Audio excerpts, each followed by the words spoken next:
Nora Callahan had carried the key for 38 years without knowing what it unlocked. It hung from a length of knotted paracord she'd replaced twice in her life. Once at 22, when the original string finally gave out, and once at 31, when she cut the old one off during a night she preferred not to think about anymore. The key itself never changed. Bronze, maybe 2 inches long, with a round bow at the top and a simple bit at the end, but the bow was the thing that made it unusual. An interlocking design of 2 overlapping circles worked into the metal, as if the person who made it wanted to say something with the shape rather than just the function. She'd shown it to a locksmith once, in 2009. He turned it over in his palm, shrugged, said it looked old. Pre-war maybe. Said he had no idea what it opened. Asked if she had the lock. She didn't have the lock. She had never had the lock. By the end of this story, I'm also going to share something special with those of you who stick around to the end, something that can help you in your personal life. But first, let's get back to the boarding house room on Delavan Avenue cost $420 a month and came with a window that faced the parking lot, a shared bathroom at the end of the hall, and an informal agreement with the landlord, a man named Terrence who had run the place for 20 years, that her son Marcus could sleep on the fold-out cot by the wall so long as nobody filed a formal complaint. Nora had been there 3 weeks. Before that, they'd been in the apartment on Fillmore, until the new building owner decided the units were worth more vacant and renovated than occupied at existing rates. The eviction notice gave her 30 days, and she had used all 30 of them, packing everything they owned into 6 plastic storage tubs and the back seat of her car, and finding Terrence's place through a handwritten flyer on a telephone pole near the dollar store on Genesee. Marcus was 14. He handled the move with the particular economy of a boy who had learned early that the world did not organize itself around his feelings, and that making practical peace with this was more useful than pushing against it. He stacked his textbooks on the windowsill in a specific order he maintained with total consistency, hung his soccer bag from a hook on the back of the door, and ate whatever Nora could manage on the hot plate without complaint.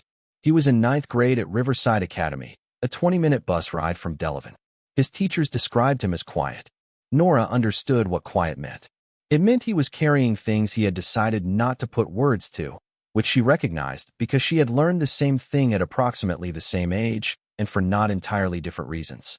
She woke most mornings at 5, before Marcus needed to be up, before the hall bathroom filled with the sounds of the other residents. She made instant coffee on the hot plate and sat on the edge of the bed in the gray pre-dawn and worked through the week's arithmetic. She was on the morning shift at Buffalo General 5 days a week, cafeteria prep, $14.50 an hour, which came out to a little under $700 after taxes every 2 weeks. The boarding room took $420. Food, Marcus's bus pass, her phone bill, the minimum payment on a credit card she'd nearly maxed out in the months after Kevin died, and gas for the Honda. The Honda was the thing she worried about in the particular background way she worried about things she couldn't afford to fix. 200,000 miles and a wheel bearing that had started making noise in January. A grinding complaint on left turns that she had been telling herself she'd address when she had money, which meant she had been telling herself this for 9 weeks. Kevin had died 6 years ago. Forklift accident at a warehouse in Cheektowaga, a Saturday shift he'd taken to cover for a co-worker who had a family thing. The settlement from the warehouse's insurance company paid for the funeral and 3 months of the credit card, and not much past that. She had not handled the period that followed with any credit to herself. For years of not handling it. More precisely, before a DUI and a judge in family court who told her with no particular warmth that her son would be placed with the state if she appeared before him again in the same condition. That conversation had been the thing. She'd gotten sober at 34 through a county-funded program, found the cafeteria job through a transitional employment referral, and rebuilt the structure of their days with the slow, deliberate patience of someone who understood exactly what she was protecting and how easily it could come apart. The key was the only physical thing she had from before. Before the orphanage, before she was old enough to have memories she could trust. The only object connecting her to a life that had existed before St. Agatha's Children's Home, where she had arrived at 3 days old according to the intake records she'd been allowed to review at 18.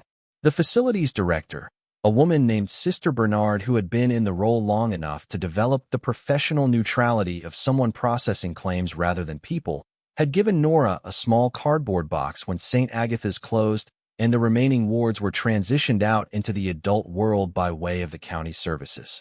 Inside the box, a receiving blanket that had been white once and was now the color of old cream, a folded note written on plain paper in a small controlled hand, and the key on its original cord, which had been linen, a natural fiber, worn almost through at one point before Nora replaced it. The note said only, "She will know when the time comes. Give her this to keep her safe."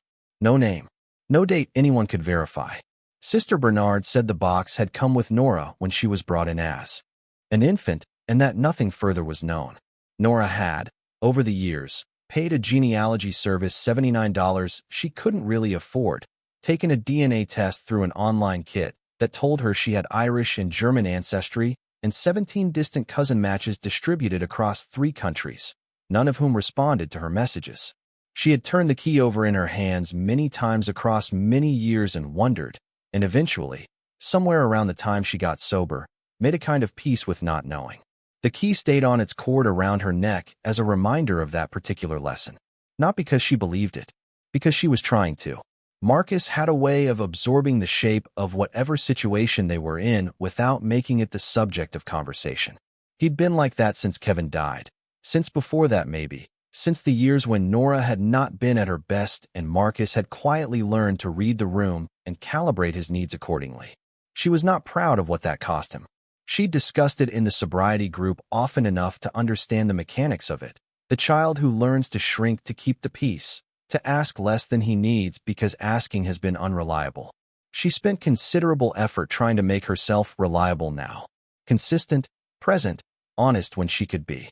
It was slow work undoing what had been built in the bad years, and she was not sure it would ever be fully undone, but she did it anyway because there was no other option she was willing to consider. The gym at the YMCA on Main was $32 a month, and Marcus used it on Tuesday and Thursday afternoons for pickup basketball, which had become, Nora understood, one of the few places he was simply a 14-year-old and not a person managing circumstances. She had protected that $32 through every tight week for the past 2 years. She would protect it until she couldn't anymore, and then she'd find another way. The letter came on a Tuesday in March, pushed through the mail slot at the boarding house front door along with a credit card offer and a water bill addressed to someone who hadn't lived there for at least 2 years. Terrence kept an open box in the hallway for residents to sort through. Nora almost didn't take it. The envelope was heavier paper than she was accustomed to receiving, clearly from a business, and it had her full name on the front in printed type. Ms. Nora Callahan. Not current resident. Not occupant. Her name, complete, as if the sender had known exactly where to send it. Her pulse kicked once. She took it upstairs and sat on the bed and opened it. The letterhead read Hadley and Marceau, attorneys at law, with an address in Saratoga Springs. The text below was formal and precise and explained that the firm was representing the estate of one Harlan Graves, deceased on November 3rd of the prior year. Mr. Graves had left specific testamentary instructions regarding the disposition of a property at One Old Quarry Road in the town of Minerva, Essex County, New York. Following extensive research, the firm had reason to believe that Nora Callahan was a biological descendant of Mr. Graves and therefore a named beneficiary under the estate's terms. The property was a 47-acre parcel with an existing structure, known as the Graves Estate, constructed in 1897. No monetary figure was mentioned. No explanation was offered for how the firm had located her or what the nature of the biological connection was. The letter closed by asking her to call at her earliest convenience and noting that she should be aware that one other party had received a parallel notice regarding the same property, and that the firm would need to arrange a joint site visit before proceeding. A direct number was given, and a name, Mr. Edmund Hadley. She read it twice, then a third time more slowly. She sat with it in her hands for a few minutes listening to a car alarm start and stop in the parking lot outside the window. Harlan Graves. She typed the name into her phone and found a single brief entry in what appeared to be a regional history of Essex County, identifying Graves as an industrialist who had acquired land and mineral rights in the Adirondacks during the early 20th century, a low-profile figure who had avoided public attention for most of his life. No photographs, 3 sentences, and no citations. When Marcus came in from school that afternoon, she handed him the letter, and watched him read it with the focused attention he brought to things he considered worth his time. He looked up when he finished. What does it mean? It means somebody thinks I might be related to somebody who died and left property. I don't know if that means money. I don't know what it means. Are we going to go? I have to call the lawyer first. He handed the letter back and went to do homework on the cot, and they didn't discuss it again until after dinner, when he was the one who brought it up. Mom, you should call. She looked at him, at the way he'd already learned to vet hope before allowing it in, and said she knew. She called the next morning from the hospital parking lot before her shift. Edmund Hadley answered on the second ring. He was professional in the deliberate way of someone who had spent a long career delivering information that mattered enormously to the people receiving it and had learned to let the information do its own work. He confirmed the letter's contents. He said the research leading to Nora was thorough and that he was reasonably confident of the biological connection, though full confirmation would require DNA testing, which the estate would cover. He described the property as unoccupied for approximately 30 years and said the structure would require significant assessment. He used the phrase significant assessment with the particular care of a man who meant something more severe than the words implied. Then he mentioned the other party again. There is a woman in Rochester who has also been contacted, he said. Her situation is parallel to yours. I would prefer to explain the full details when I can speak with both of you together. Could you be available this coming Saturday for a site visit? Who is she? I'll allow her to introduce herself when you meet. But I think it will become clear quite quickly. Nora held the phone and looked at the gray March sky above the hospital's east wing. Clear quickly, she repeated back. Yes, he said. I'll send the address. The drive from Buffalo is approximately 2 hours. Her coworker Deb, who had been on the cafeteria line at Buffalo General since 2006 and approached every situation with firm pre-existing opinions, listened to the whole account during their Thursday break and then pointed her fork at Nora and said it was a scam. People posed as lawyers and invented false inheritances to extract personal information before cleaning out bank accounts, and this was a known thing. Nora said her account had $847 in it, and that anyone cleaning it out was welcome to the experience. Deb said that wasn't funny, that Nora should have a real lawyer verify the firm before she drove anywhere. Nora said she didn't know any lawyers. Deb said her cousin's wife was a paralegal and could check. Nora said thank you. The paralegal confirmed on Friday that Hadley and Marceau was a legitimate firm registered in New York State, had been in operation since 1978, and handled primarily estate and property matters in the Saratoga Springs area and broader Capital District. Nora wrote this down on a piece of paper as though the act of writing it made it more durable. Saturday morning, she made Marcus a sandwich and left it in the small cooler with an apple, put $20 on the table beside his textbooks, told him she'd be back before dark, and gave him the number to call if anything was actually wrong. He said he was 14. She said she was aware. He said he'd be fine. She believed him and still hated leaving him. The Honda started on the first try. She was grateful for it the way she was grateful for things that could fail at any moment and had elected not to yet. She got on Route 90 east before 7. The thruway was quiet at that hour, the road running flat through western New York, bare fields and stripped-down trees, and the occasional billboard promising legal representation for personal injury. She drove with the radio on a station that favored older country music and let her thoughts move without forcing them in any particular direction. The key shifted against her collarbone when she took curves.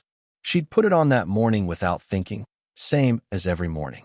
She tried to build a picture of what she was driving toward and kept failing to make the pieces fit. Somebody related to her had owned land in the Adirondacks. Somebody had died knowing where she was living and decided to tell a lawyer to find her. Somebody had also found a woman in Rochester with a parallel claim to the same property. None of this assembled into anything coherent, so she stopped trying to assemble it and watched the landscape change instead. She thought about the key more on that drive than she had in years. Not as a mystery to solve, but as an object with weight. The worn smoothness of the cord where her fingers had found it thousands of times. The specific way the interlocking circles caught light at certain angles. The slightly rough texture of the metal at the bit end, where whatever finish had once been applied, had long since worn away. She had touched it so often that touching it was not really a conscious act anymore. More like the habit of pressing your tongue against a loose tooth.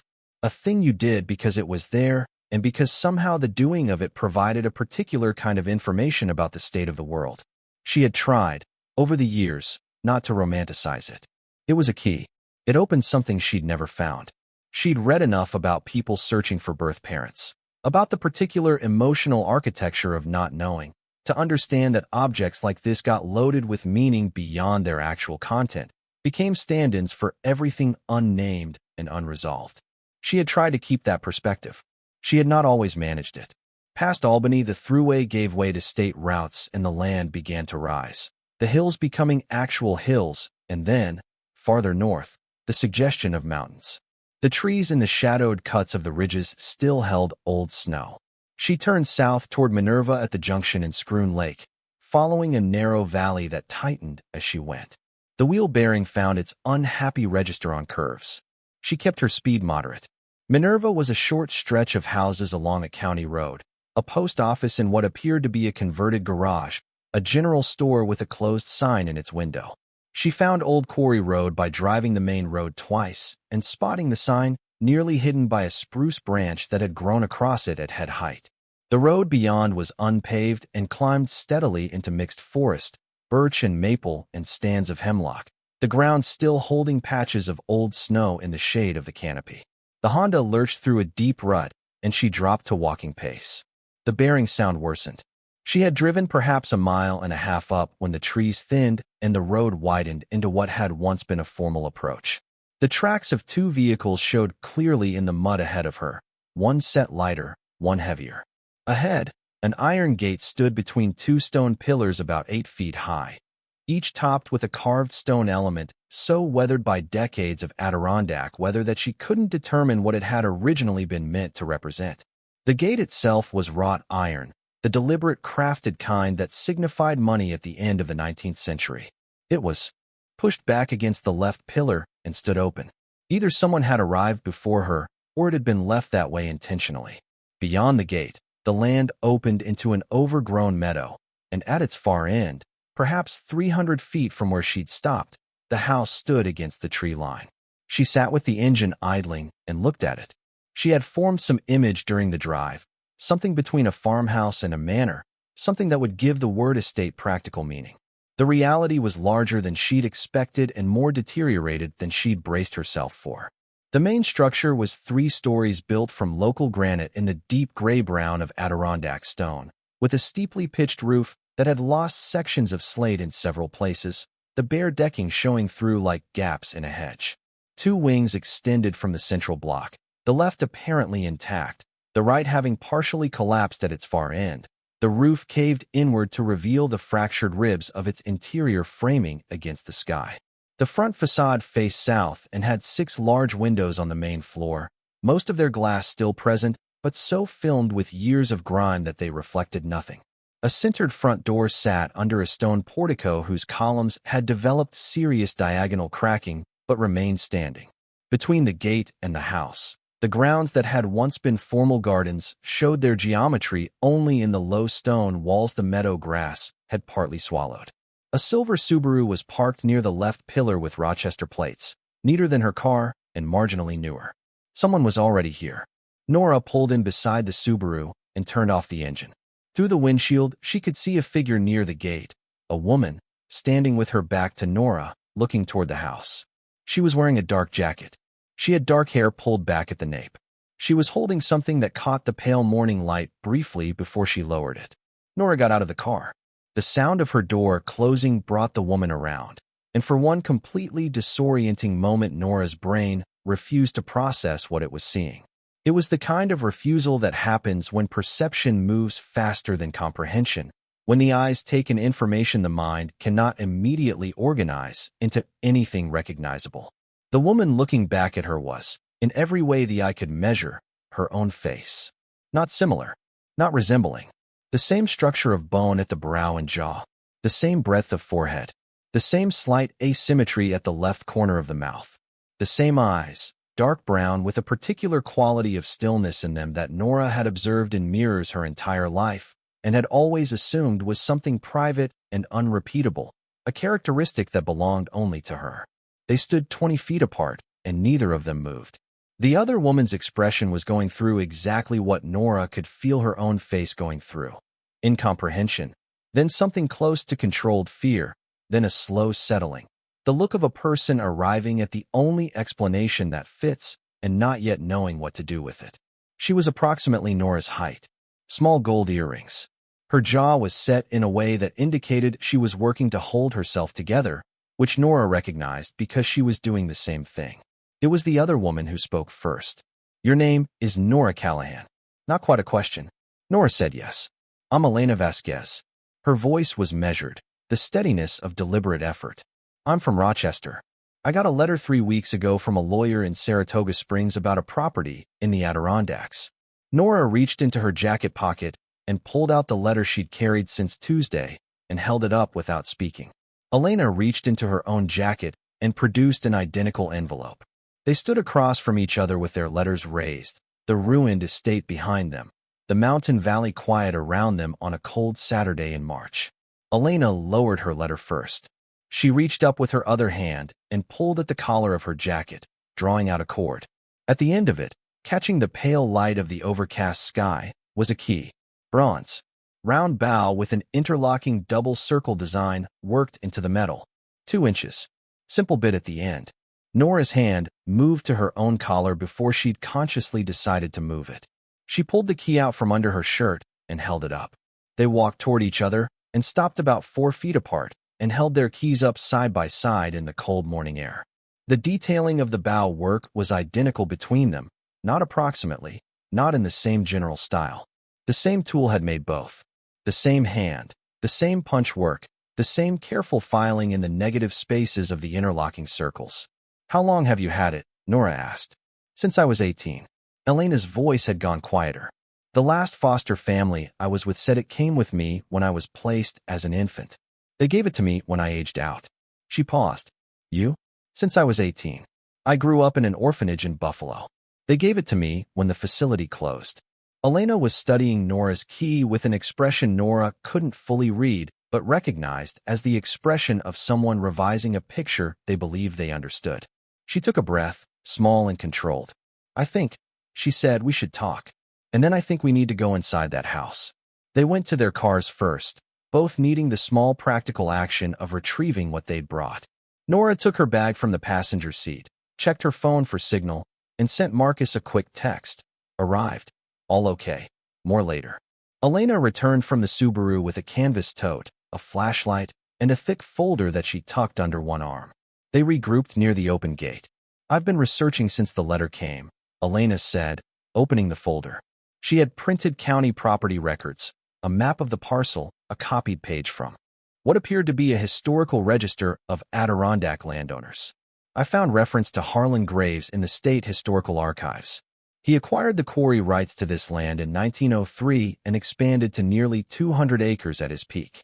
He had one child, a daughter named Margaret Graves, born in 1948. Margaret married briefly, divorced, and died in 1986. Nora looked at the papers. 1986, Elena met her eyes. The same year we would have been born. Based on everything I could find, Margaret had a pregnancy late in her life that she did not make public. No hospital records of a live birth exist that are connected to her name." She looked at Nora steadily. "No records that were kept, anyway." Nora thought about Sister Bernard handing her a cardboard box and saying nothing further was known. She thought about a note read so many times the paper had softened at the folds. "She will know when the time comes." "Do you know who your birth parents were?" Nora asked. "I knew nothing until I got this letter. Then I spent 2 weeks in the Rochester Public Records System and the State Archives and found what I just told you. I can't prove any of it yet, but I believe Margaret Graves was our mother. And I believe Harlan Graves was our grandfather. And I believe he died last November knowing we were both out there somewhere." Nora looked up at the house. The front windows were blank in the gray light, taking nothing in and giving nothing back. "Then why did he wait until now?" she said. "We're 38 years old." Elena was quiet for a moment. "I don't know. Maybe the answer is in there." They walked up the overgrown drive. The ground was soft from the spring thaw, and their steps left prints in the dark earth. The meadow on either side had swallowed the formal beds. Low stone edging ran in geometric lines within which old prune shrubs had gone entirely to their own intentions.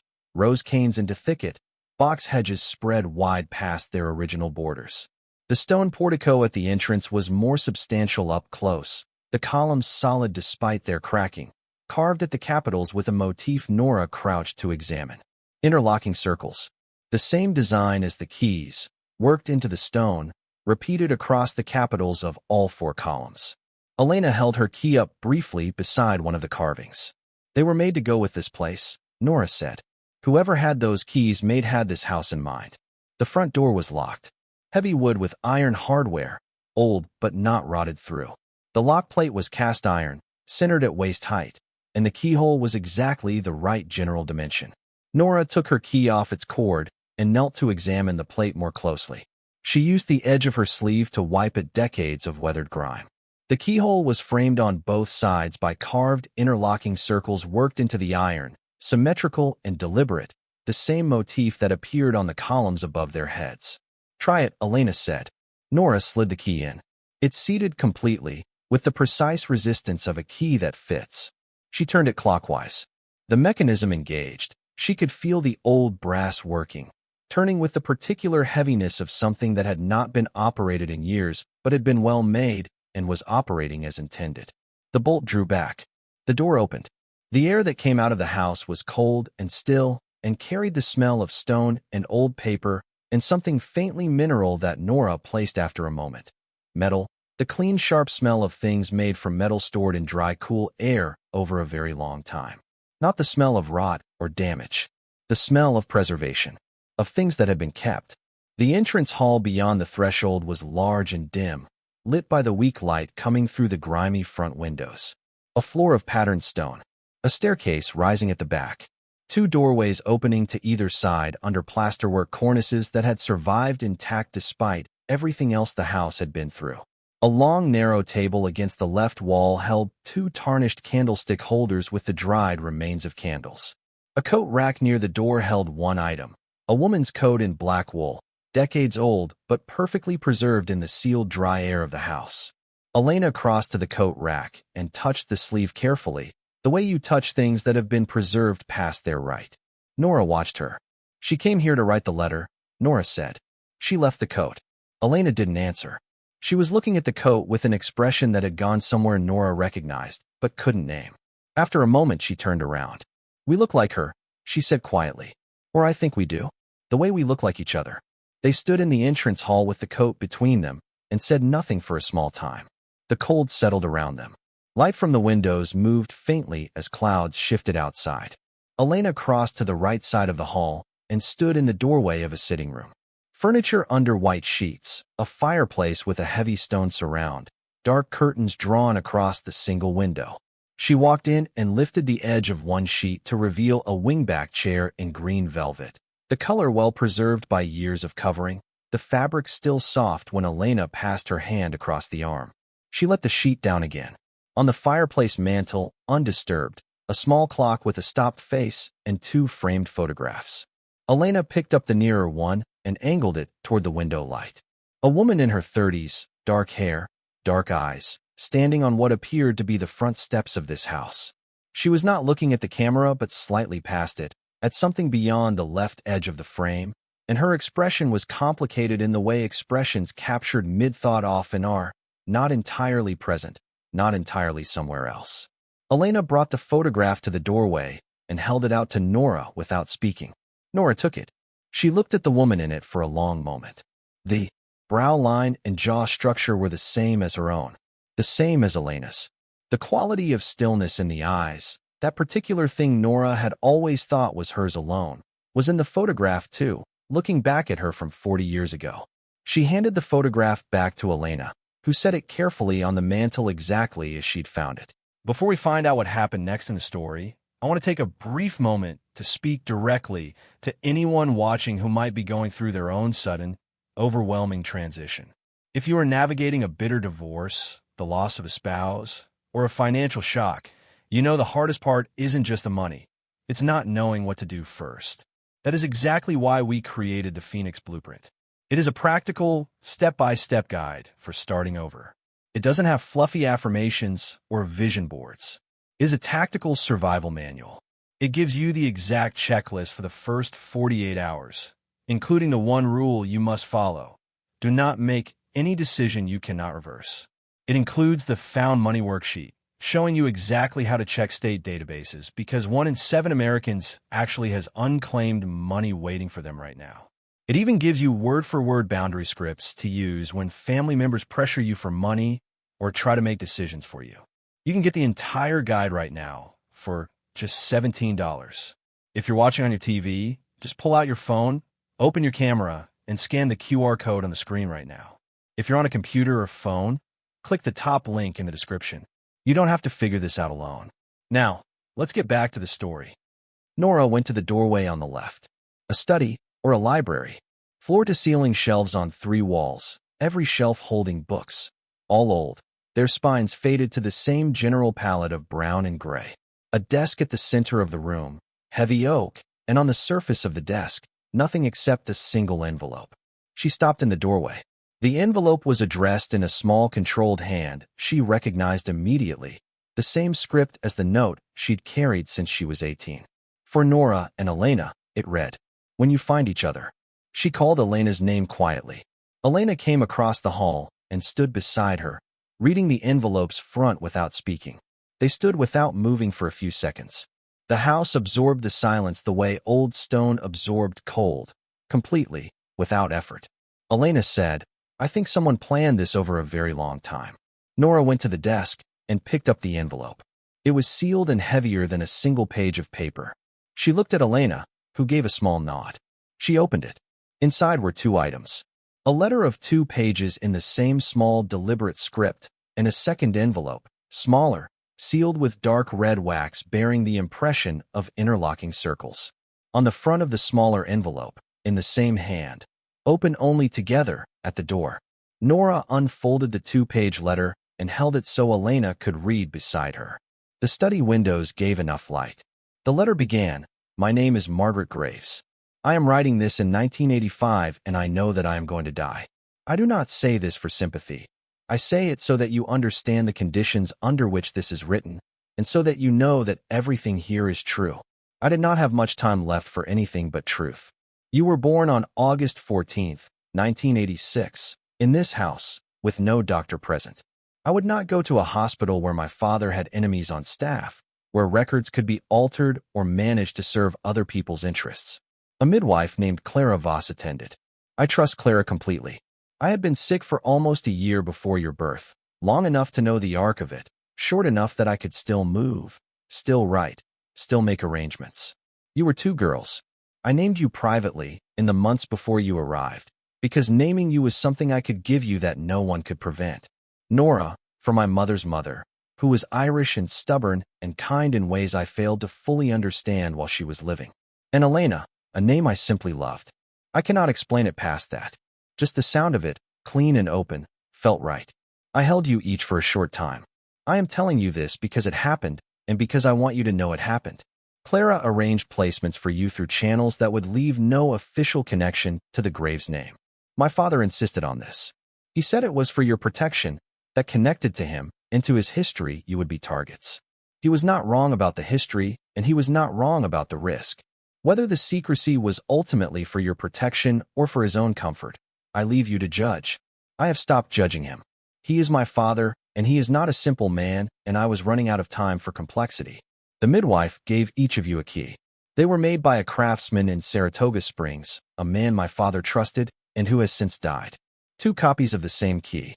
The key opens the front door of this house, as you will have found by the time you read this. But you will find, once you are inside, that the front door key is not the most important lock here. My father designed the lock that matters and had it installed in 1979, 7 years before you were born, because he told me even then that someday he expected to have grandchildren and that he wanted to do something right by them that he had not managed to do for me. Whether that intention is touching or whether it is another form of his control, I leave you to decide. The door you need is not the front door. It is below this room. You will find the staircase at the back of the main hall. You should open the small envelope together, and you should open it at that door. I want to tell you that I am sorry. Not in the way that word is usually offered, as a small formal gesture meant to satisfy convention. I mean it with weight. You were born into a family with money and a name and a history that makes both of those things complicated, And you were given none of those things because I was dying and my father was cautious, and because lives that might have been easier were instead made hard from the very first hours of them. I know what that costs. I believe I will understand the full cost in whatever comes after this, where I imagine I will have time for all the understanding I have run out of here. There is a great deal of money in this house. I say it plainly because my father spent his life being indirect about money, using it as leverage rather than stating it as fact, and I believe you deserve directness. I do not know the exact figure. He never told me the full amount, and I suspect he was constitutionally unable to discuss wealth as a plain fact rather than as a matter of power. But it is substantial. He told me once, at the end of a long conversation about the family's history that neither of us wanted to be having, that he had put enough behind that door to ensure that 2 generations would never need to worry. He meant it that way. 2 generations, because he assumed my children, if they came, would have children, and his understanding of provision was always long. Use it as you see fit. I have no conditions to attach. I am in no position to attach conditions. Whatever he intended it to accomplish, whatever promises he expected to extract, those are his conditions, and they are buried with him. What I want is simpler. I want you to know that you were wanted, that there was a person who carried you and named you and held you, who spent the last good months of her life arranging things so that someday you might have something she could not give you herself. Find the door below. Take care of each other. You are, after all, the only person in the world who fully understands. Margaret Graves, August 1985. The second page was blank on the back except for a single drawing in the center, small and careful, in the same pen. Interlocking circles, rendered deliberately, as if the act of drawing them was the only closing she knew how to make. Nora lowered the letter. Her hands were steady. She was not going to come apart in front of a stranger, not in the first hour, not in this house with its still air and its careful keeping of things. She had been holding herself together through harder circumstances than receiving a letter from a dead woman who turned out to be her mother, and she was going to hold herself together through this too. She folded the pages deliberately and held them in both hands and looked at the study shelves, at the rows of books that had stood there for decades, waiting in the same dry, careful darkness as everything else. She thought about what Margaret had written about naming them. Nora, for my mother's mother, who was Irish and stubborn and kind. She had been named by someone. That was not nothing. She had carried a name for 38 years without knowing where it came from, and now she knew. And she didn't have a way yet to locate what she felt about that. So she held it at a distance and breathed. Elena was not looking at the letter. She was looking through the doorway into the entrance hall, at the black wool coat on the rack. That is hers, Elena said. She came here to write this, and she left the coat. Nora said nothing. She could not tell, from Elena's voice, whether she was holding herself together as well as she appeared to be, or whether the steadiness was the same kind Nora was using. The deliberate kind. The kind you maintain because maintaining it is easier than the alternative in a place like this, with a stranger, on a cold Saturday morning that had turned into something neither of them had been prepared for regardless of how carefully they'd prepared. Elena turned from the doorway. She looked at Nora across the desk. Something passed between them that was not quite an acknowledgement and not quite a question, more like 2 people confirming that the other is still there, still upright, still in the room. Then she said, "We should find the staircase." The main hall ran from the entrance through the heart of the house to the rear, with the wide staircase rising from its back end in a straight flight before turning at a landing and continuing upward. Beneath the staircase, half obscured in the shadow of the steps above it, was a door. Not a grand one, not wide or formal. Narrow, made of heavy planked wood with an iron ring handle and a lock plate that was clearly older than the rest of the house's hardware, set directly into the stone of the foundation wall. A door built to last, because what it protected required duration. Nora crouched in front of it with the flashlight and aimed the beam at the lock plate. 2 keyholes, side by side, separated by 3 inches, framed by the same interlocking circle motif pressed into the iron, exact and deliberate. Both keyholes precisely the same width and depth, made for precisely the same key. Made for 2 of them. She held her key up to the left one. Elena, crouching beside her, held hers to the right. The keys fit the profile of the holes exactly. He built it so we couldn't open it alone, Elena said. So we had to find each other first. She held up the small sealed envelope with its wax impression. They were at the door. They were together. Nora held the flashlight while Elena broke the wax seal and drew out a single card of heavy paper. The same small handwriting, shorter this time, only a few lines. The lock requires both keys simultaneously. Left key a quarter, turn counterclockwise first, then right key clockwise. Hold both until you feel the second bolt release. Below that, in smaller script, I hope you got here together. I hope that is what happened. I built the rest of this on that hope. Nora read the card once and handed it back to Elena without comment. She put her key into the left keyhole. Elena placed hers in the right. The flashlight, propped on the stone floor at an angle, caught both keys and threw the interlocking circles at their bows into brief sharp relief. They looked at each other across the iron face of the lock. Nora said, "Go." She turned her key a quarter, turned counterclockwise, and felt the first mechanism take. Elena turned hers clockwise, and from somewhere deep in the door's thickness came a sound, iron moving against iron, the low deliberate sound of something substantial doing exactly what it had been engineered to do after a long time of waiting to be asked. The second bolt released with a thud they both felt through the key plates. Nora took the ring handle and pulled. The door swung toward her on hinges that moved without protest. Well-made things that had been oiled at some point. Not recently, but not so long ago that they had forgotten how to work. It opened fully and revealed a staircase descending into darkness below the foundation floor level. Cold air came up from below, colder than the house, carrying a smell that Nora placed after a moment. Metal, clean and dry, the smell of things made from metal stored in cool air over a very long time. She picked up the flashlight and aimed it down. The beam reached the bottom of the stairs, 15 steps, and illuminated a stone corridor running away from them into darkness the light couldn't reach. On both walls of the corridor, at regular intervals, iron brackets had been mounted, the kind meant to hold lanterns. Every one of them was empty now. The floor was flat stone. The corridor ran straight and disappeared. Elena was standing just behind her shoulder, looking down. Nora thought about Marcus in the boarding house room on Delavan Avenue. She thought about the Honda's bad wheel bearing and the $847 in her account and the fold-out cot Marcus slept on because there was no room for a proper bed.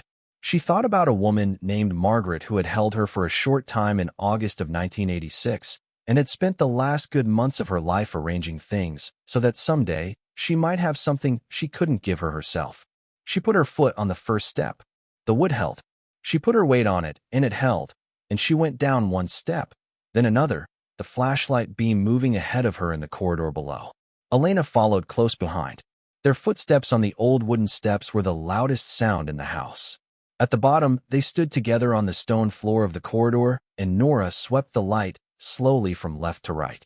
The walls on both sides were cut stone, dry and fitted tight, the work of someone who knew how to build for permanence. The empty lantern brackets ran the length of the corridor at regular intervals, casting short shadows. The smell of metal was stronger down here, distinct and clean, present the way certain smells are present in places that have held the same air for a long time. The corridor ran straight ahead for as far as the flashlight beam could reach, perhaps 60 feet, before it ended at something Nora couldn't fully make out from where she stood. A wall, or a door.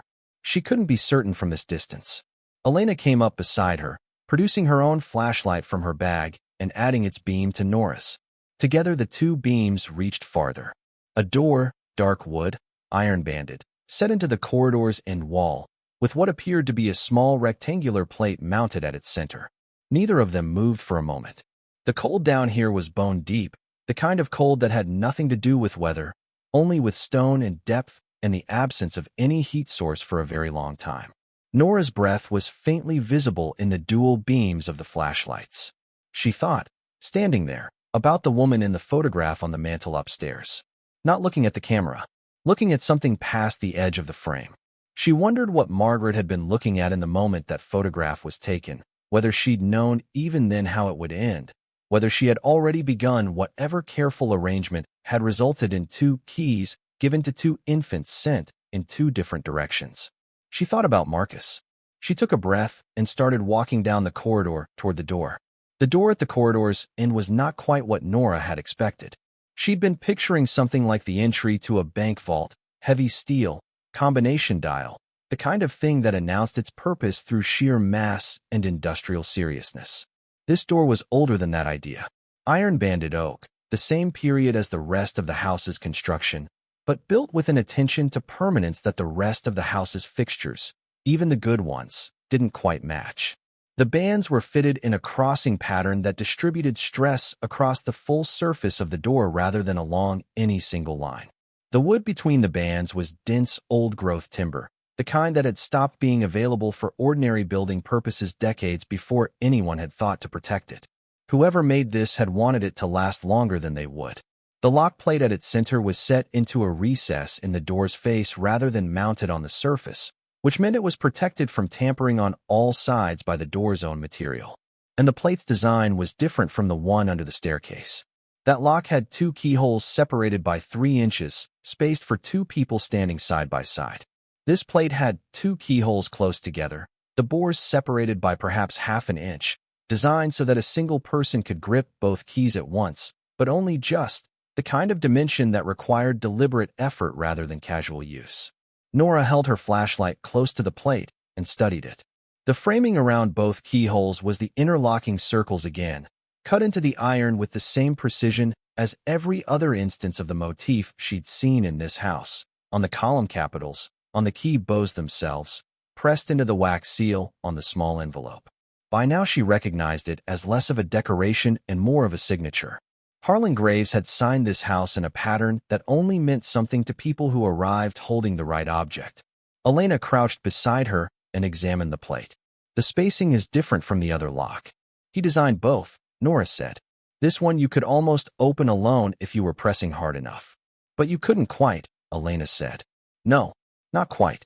They took their keys from their cords and knelt together in front of the door.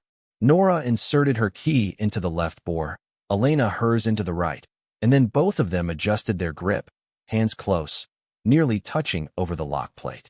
The position was awkward in a way that felt intentional. It required trust to maintain, proximity, some tolerance for another person's presence right at your side. Margaret's card had said, left key a quarter, turn counterclockwise first, then right key clockwise, hold both until the second bolt releases. Nora turned hers. Elena followed immediately after. The first bolt moved with the same heavy assurance as the upper door, iron working against iron in the particular language of well-built mechanisms. The second bolt required more. They held both keys, the tension of 2 opposing movements transmitted through their hands, and Nora could feel Elena pressing her key in the same sustained way she was pressing hers, both of them maintaining the force, waiting. The second bolt released. It was not a click. It was a deeper sound than that, a final deliberate thud that seemed to go through the floor of the corridor and up through their knees, as if the door had communicated its opening to the stone around it. Nora pushed. The door swung inward on those same well-maintained hinges, and the darkness beyond opened up in a way that darkness doesn't open from a small space. It expanded. She could feel the size of what was in front of them before her flashlight reached the far wall. She stepped in and swept the beam left. The room was large. 15 feet wide, she estimated, and perhaps 30 feet deep, cut directly into the bedrock beneath the house. The walls rough granite except where they'd been smoothed and fitted with wooden shelving along both sides. The ceiling was low, maybe 7 feet, supported at intervals by oak posts set in iron floor sockets. The air that had been in this room for however long this room had been sealed was cold and completely dry, the kind of dry that preserved things. The smell of metal was no longer a hint. It was the entire atmosphere of the room, present on every breath. Elena's flashlight found the right wall. Against it, from the room's entrance to its far end, wooden crates were stacked 2 and 3 high on the shelving. Each crate perhaps 2 feet long and 1 foot wide, each one fitted with a lid that had been seated and banded with iron strapping. There were at least 40 of them. On the front face of each crate, a paper label had been affixed in a hand Nora did not recognize, different from Margaret's script, larger and more angular. The labels were dated, the earliest she could read from here, showing 1931, the most recent 1962. Elena walked slowly to the nearest crate, one from the lower shelf, and worked the iron strapping free with the careful patience of someone who understood that what they were doing could not be undone. The lid was heavy but came up without damage. Inside, fitted into slots cut into a felt-lined insert, were bars of dull yellow metal, each stamped on its upper face with an assay mark and a weight designation. She stood with the crate lid in her hands and looked at Nora. The felt was gold, too. Nora realized after a second, gold-colored felt, which struck her as either coincidental or the kind of careful aesthetic decision that very deliberate people made when arranging things they planned to leave to posterity. She set her flashlight on the nearest shelf and took out her phone and photographed the open crate.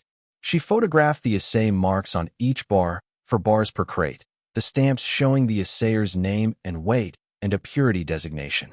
She photographed the label on the crate's front, the date 1931, and a handwritten weight total. Then she moved to the next crate and the next.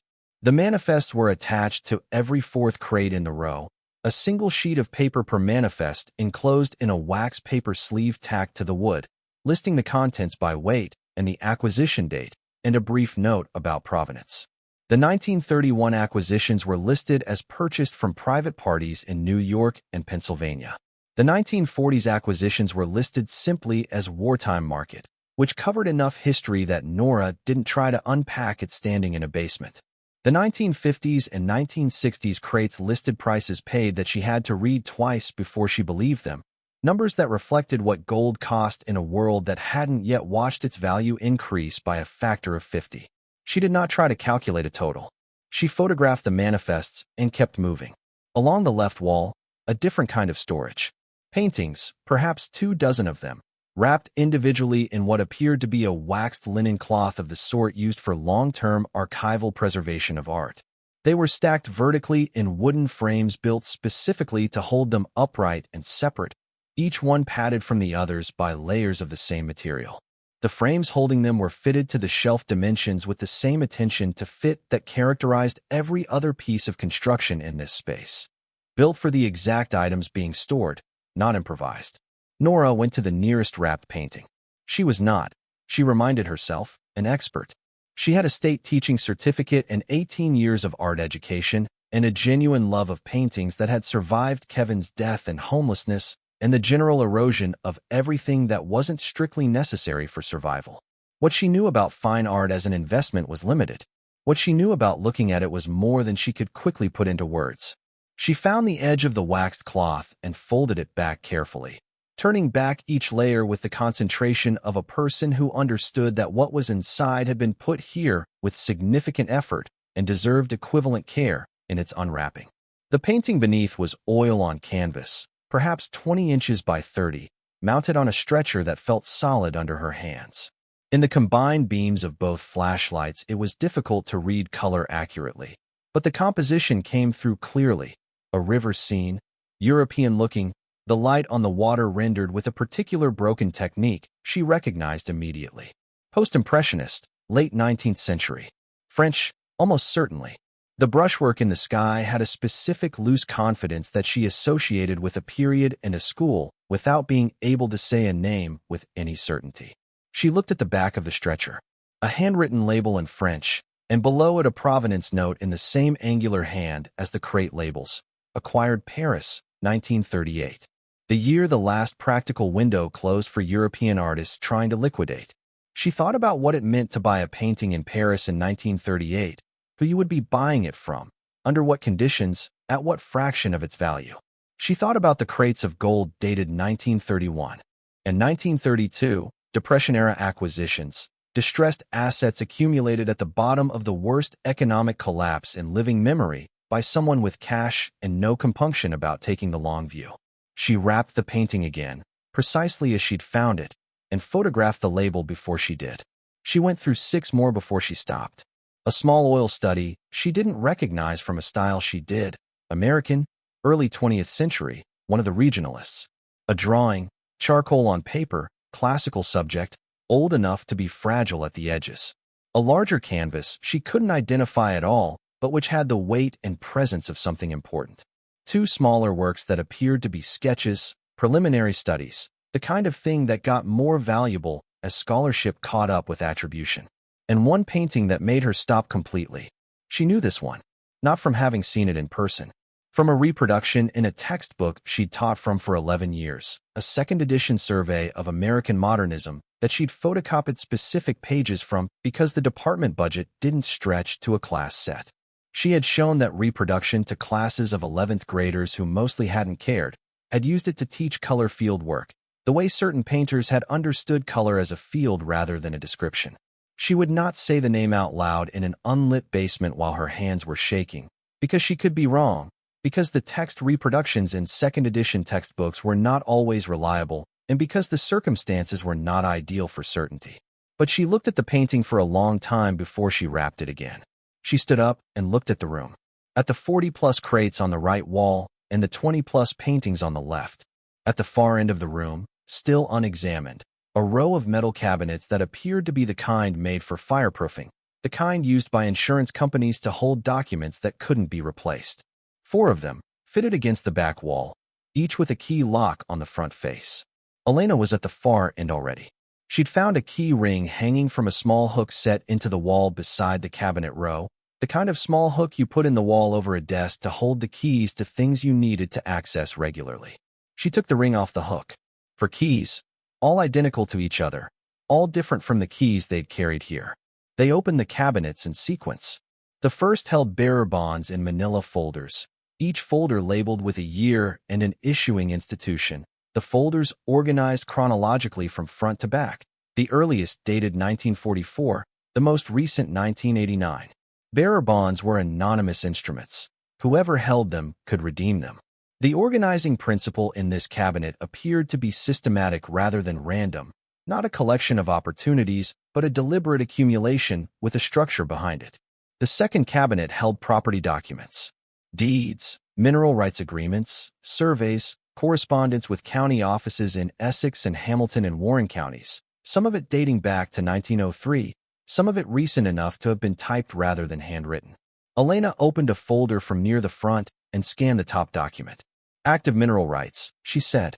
She read further. These are current. They haven't lapsed. Somebody has been maintaining these filings. Hadley, probably, Nora said. Elena kept reading. There are 16 separate mineral rights filings across 4 counties, still active, covering subsurface rights on land that was sold off decades ago.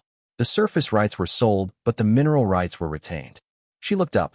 If any of those parcels contain extractable deposits at current commodity prices, these documents represent something completely separate from everything else in this room. Nora photographed the folders without opening all of them. There was too much to process properly today, too much to understand in a single visit. What mattered now was documentation, record, proof that this existed before anything else could complicate their access to it. The third cabinet held Harlan Graves' personal financial ledger, a series of leather-bound volumes organized by decade from the 1920s through the 1990s, each volume dense with entries in the angular hand she'd been reading on the crate labels all morning. The handwriting was consistent across 70 years, which meant Harlan Graves had maintained it himself from early adulthood until very close to death. She picked up the most recent volume and opened it near the end. The last entry was dated April 2019, for years before his death, in a hand that was smaller and less controlled than the earlier entries, but still recognizable. It listed a figure under the heading Collection Current Valuation and beside it, penciled rather than inked, a number with 8 digits in it. She photographed the page. Then she set the volume back exactly as she'd found it. The fourth cabinet held a single item. A white envelope, sealed, addressed in a hand she did not recognize yet, different from Margaret's fluid precision and different from the ledger's angular efficiency. Larger, more deliberate, the handwriting of someone who had learned script at a time when script was still taught as a serious subject. On the front, for my granddaughters. Nora picked it up and held it for a moment. Elena came and stood beside her, and Nora opened it. The letter inside was 2 pages, the paper heavy and cream-colored, and the pen that had been used for it was of the old-fashioned fountain variety, the ink a dark blue-black that had held its density across however many years this had been sealed in here. The script was controlled and formal, the writing of a man who had grown up in a time when how you wrote communicated what kind of person you were. My name is Harlan Graves. I am 84 years old as I write this, and I am writing it because I have spent 60 years being too careful about what I said and I believe the time for that is finished. I know who you are. Both of you. I have known where you were and what your lives contained for most of your lives. Through investigators I hired, and then renewed and renewed again, because I could not stop myself from wanting to know even when knowing was not something I was willing to act on. I know that Nora Callahan worked as a schoolteacher in Buffalo and lost her husband and struggled for a long time with that loss. I know that Elena Vasquez taught school in Rochester, married, and found her way alone again when that ended. I know both of your addresses. I know what your faces look like now, which is to say that I know what my daughter's face looks like, because you carry it completely. I did not contact you before now because I am a coward. That is the accurate word for it, and I will not use a softer one. I had reasons, most of which seemed valid to me when I was holding them and most of which I understand now were simply the particular rationalizations of a man who did not want to face what he had done. I was responsible for your mother. I failed her. She died at 38 years old in this house, in a room I have not been able to enter since, and I spent the years after her death telling myself that I had protected you by keeping the secret of who you were, when what I was actually doing was protecting myself from having to explain it. The money in this room is real. When I had the collection last formally appraised in 2018, the assessment came back at between $380 and $440 million, depending on current market conditions for art and on how the bearer bonds are valued at time of redemption. The gold is simpler. The mineral rights documents are more complicated and will require legal work to fully value, but they are genuine and they are current. I acquired most of this when things were cheap and people were desperate. I am not going to tell you that I behaved well in every transaction, because I did not. I bought things from people who needed to sell them at prices that suited me more than them, and I did it without significant guilt because that was the business environment I operated in, and because the guilt, when it came too late to be useful to anyone. I am not asking for forgiveness. I am too old to need it and too honest to believe I've earned it. What I want you to understand is that this was always meant to be yours. From the time your mother died, from the time I understood what I had cost her by being the kind of father I was, I knew I was building this for two people I had never met and might never meet. The estate was the apology I was too afraid to deliver in person. There is one complication. A man named William Greer has been aware of this property since the 1970s, when his father did business with me over mineral rights, and the arrangement ended in a dispute that I considered settled and that the Greer family apparently is not. William Greer has filed a creditor's claim against my estate. He may also file other challenges once the nature of my estate becomes known. My attorney Edmund Hadley has been instructed to address this, and I believe he will. But you should know it exists. I want you to know everything I should have told you long ago. I am sorry for what I could not give your mother. I am sorry for the lives I could not prevent you from having. I am sorry that the only courage I managed was this: keeping a room sealed in a basement and leaving 2 keys in the hands of strangers who I prayed would eventually find each other. Take care of each other. You are mine, and I know I have no right to that claim, but I make it anyway, because in the end I am 84 years old and I have very little left besides the truth. Harlan Graves, October 2019. There was nothing below the signature. No drawing, no closing mark. Just the name and the date, and then white paper, and then the back of the second page, completely blank. Elena lowered the letter first. She handed it back to Nora without speaking and walked to the far end of the room and stood with her back to everything, facing the stone wall, her shoulders held in the careful way of someone not letting anything fall apart in a place where letting it fall apart would be too much. Nora read the letter again from the beginning. He'd watched them. The word investigators landed differently on the second reading. He had known about the boarding house room. He had known about Marcus, probably. He'd known about Kevin and what happened after. He'd known about Elena's divorce.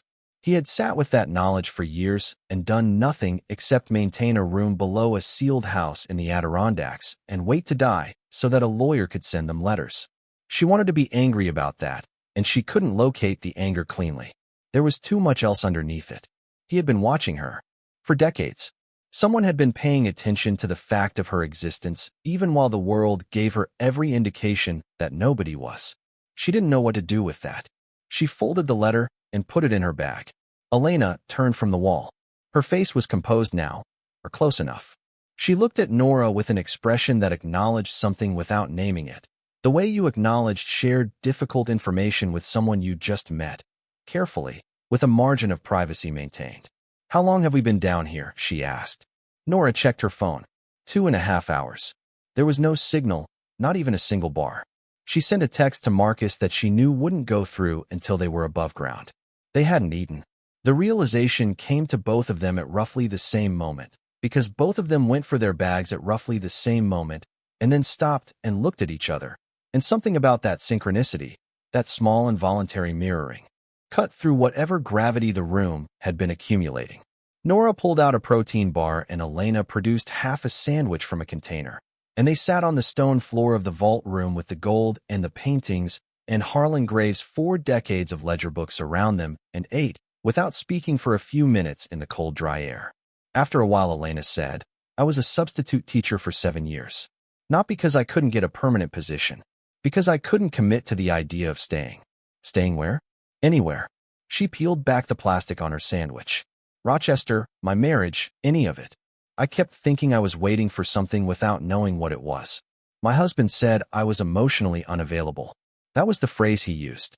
I thought he was wrong at the time. And now? Now I think he was describing something real, even if he was wrong about the cause. She paused. He was a good man. He wasn't wrong to want more than I was able to give him. I just couldn't locate what it was that I was holding back and for. She looked at the manifests Nora had photographed earlier, stacked now in a small pile on the stone floor. I thought it was about my birth parents. I thought that once I knew where I came from, the holding back would stop. But I never found out, and the holding back continued, and eventually there wasn't a marriage left to hold back from. Nora said nothing. She was watching Elena carefully, the way she'd learned to watch students who were saying something that wasn't quite what they meant yet. Elena looked at her. You're going to say something clinical and accurate about attachment theory, Elena said. I wasn't. What were you going to say? That I recognize what you're describing. The feeling of waiting for a thing that doesn't come, and the way it hollows out the waiting after a while. She looked at the vault room around them. I just didn't know what I was waiting for either. I thought I did. I thought I knew exactly what kind of life I was supposed to be building. And then it came apart, and I was left in a parking lot in Buffalo, trying to figure out who I actually was without any of the structures I'd organized my identity around. Elena considered this for a moment. And you figured it out? Some of it. Nora said. The important part was stopping drinking. Everything after that has been incremental. Elena nodded. She looked like she was going to say something else and then decided against it, which was fine. There was time for the rest of it. Nora was beginning to understand that. Whatever there was between them was not going to be resolved in a single day in a stone vault under a ruined house, and that was all right. It was not going anywhere. Nora looked at the row of wrapped paintings across the room. She said, I wasn't unavailable. I was the opposite. I attached too hard to everything, and when Kevin died it all came apart at once, and I handled it very badly for a long time. I know, Elena said. I mean, I read the letter. He watched both of us. He did. Does that bother you? Nora considered it honestly. Yes and no, she said. It bothers me that he waited. It doesn't bother me as much as it probably should that he knew. It's strange to realize that I've had a witness I didn't know about. Even a lousy one.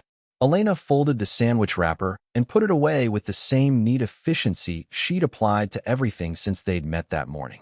She said, I found a genealogist in Rochester when I was 29.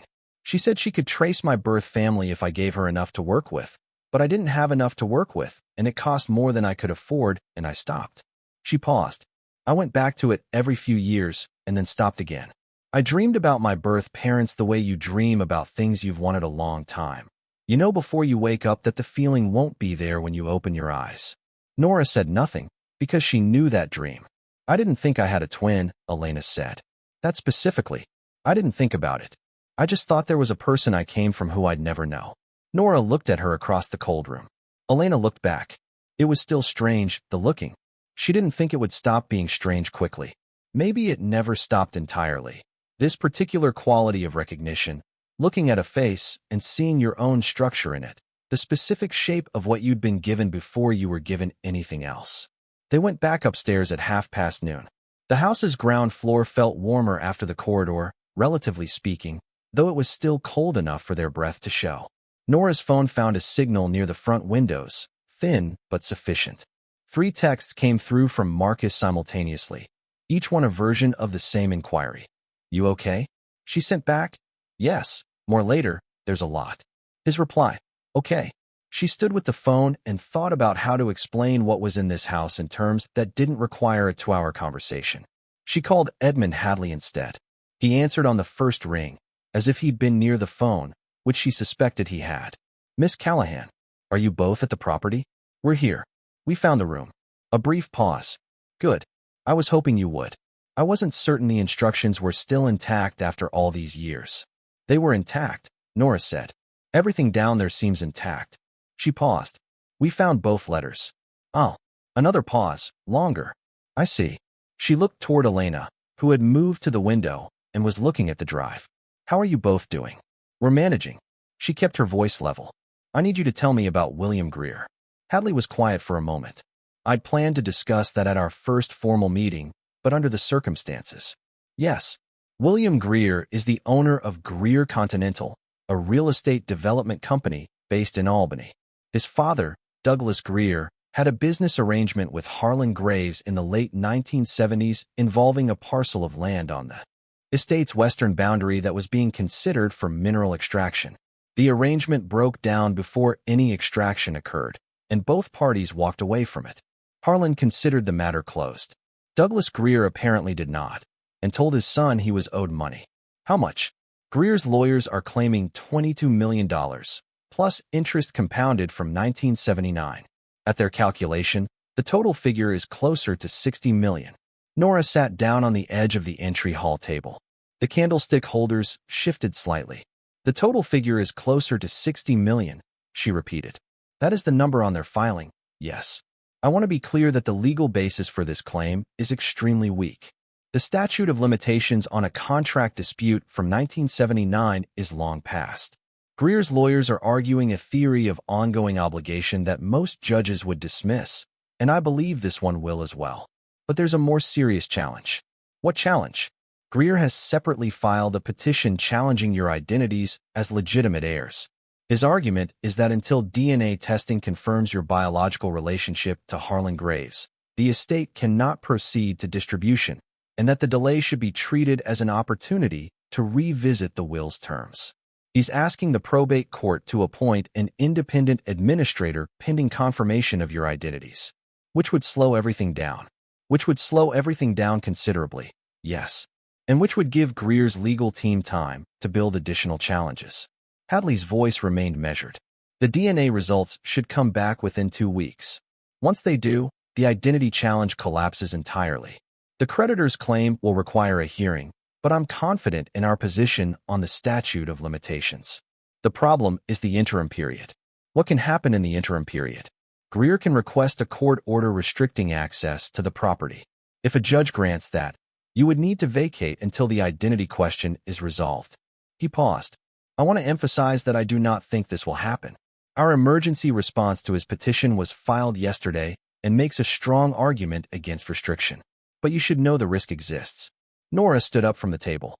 She walked to the front door and looked out through the portico at the overgrown drive and the tree line beyond it. The sky had gone from overcast to a deeper gray, the light flatter now, the shadows under the trees darker. She said, we need to have the contents of that room assessed formally before any court order can restrict access. That is exactly correct, Hadley said. I've already been in contact with a certified appraiser who handles estates of this complexity. He can be there as early as Monday morning if you're able to be present. We'll be present, Nora said. Good. There is one other thing. The DNA samples we need are a simple cheek swab. I have kits at my office, but I can also arrange for a mobile collection. If you're staying in the area through the weekend, I can send someone to you tomorrow morning. We'll be staying. She said it before she'd discussed it with Elena, which she noted, and which she decided was accurate regardless. She was not leaving this property without documentation and an appraiser's report. She'd slept in her car for 7 months. She could sleep in a town in the Adirondacks for 2 nights. She ended the call and turned to tell Elena what Hadley had said. Elena was no longer at the window. She found her back in the study, standing in front of the shelves of books, reading the spine of one she'd pulled halfway out. Not looking at it exactly, holding it, the way you held an object when you needed something to hold. Nora told her about Greer, about the creditor's claim, about the challenge to their identities, about the appraiser on Monday. Elena slid the book back into its place. She said, He knew about this. He mentioned it in his letter. He said Hadley could handle it. He said he believed Hadley could handle it. Elena's voice was precise about the distinction. Nora absorbed that. Do you disagree? I don't know Hadley. I don't know this situation well enough to have a strong position. I'm saying that a man who spent 60 years being careful with words was careful with that sentence too. Nora looked at the row of books, at the desk with nothing on it now except the opened envelope. She thought about the ledger entry in the fourth cabinet, the number with 8 digits in it. She thought about Greer's lawyers filing papers in Albany, and about an independent administrator who would have different interests from theirs. We need our own lawyer, she said. Elena nodded. I have a name. She produced her phone. When I was researching, I found an attorney in Saratoga Springs who handled a similar case 6 years ago, an estate dispute involving contested inheritance and a creditor's claim. She won. Her name is Patricia Chun. Is she available on Saturday? Elena was already dialing. Let's find out. Patricia Chun was not available on Saturday, but she was available Sunday morning at 9, which she apparently considered an ordinary meeting time. She asked 3 questions over the phone before agreeing to take the call. What was the nature of the estate, whether there was an existing attorney already engaged by the estate itself, and whether the opposing party had filed in probate court or civil court. Elena answered all 3. The call lasted 7 minutes. Afterward, Elena said that Patricia Chun had a voice like someone who had litigated everything at least twice and found it moderately interesting. It was past 3 o'clock when they agreed they'd done everything useful they could do in the house today. They had photographed every label, every document they could reach without removing it from storage, every visible crate and painting and cabinet. They had preserved Harlan's letter and Margaret's letter.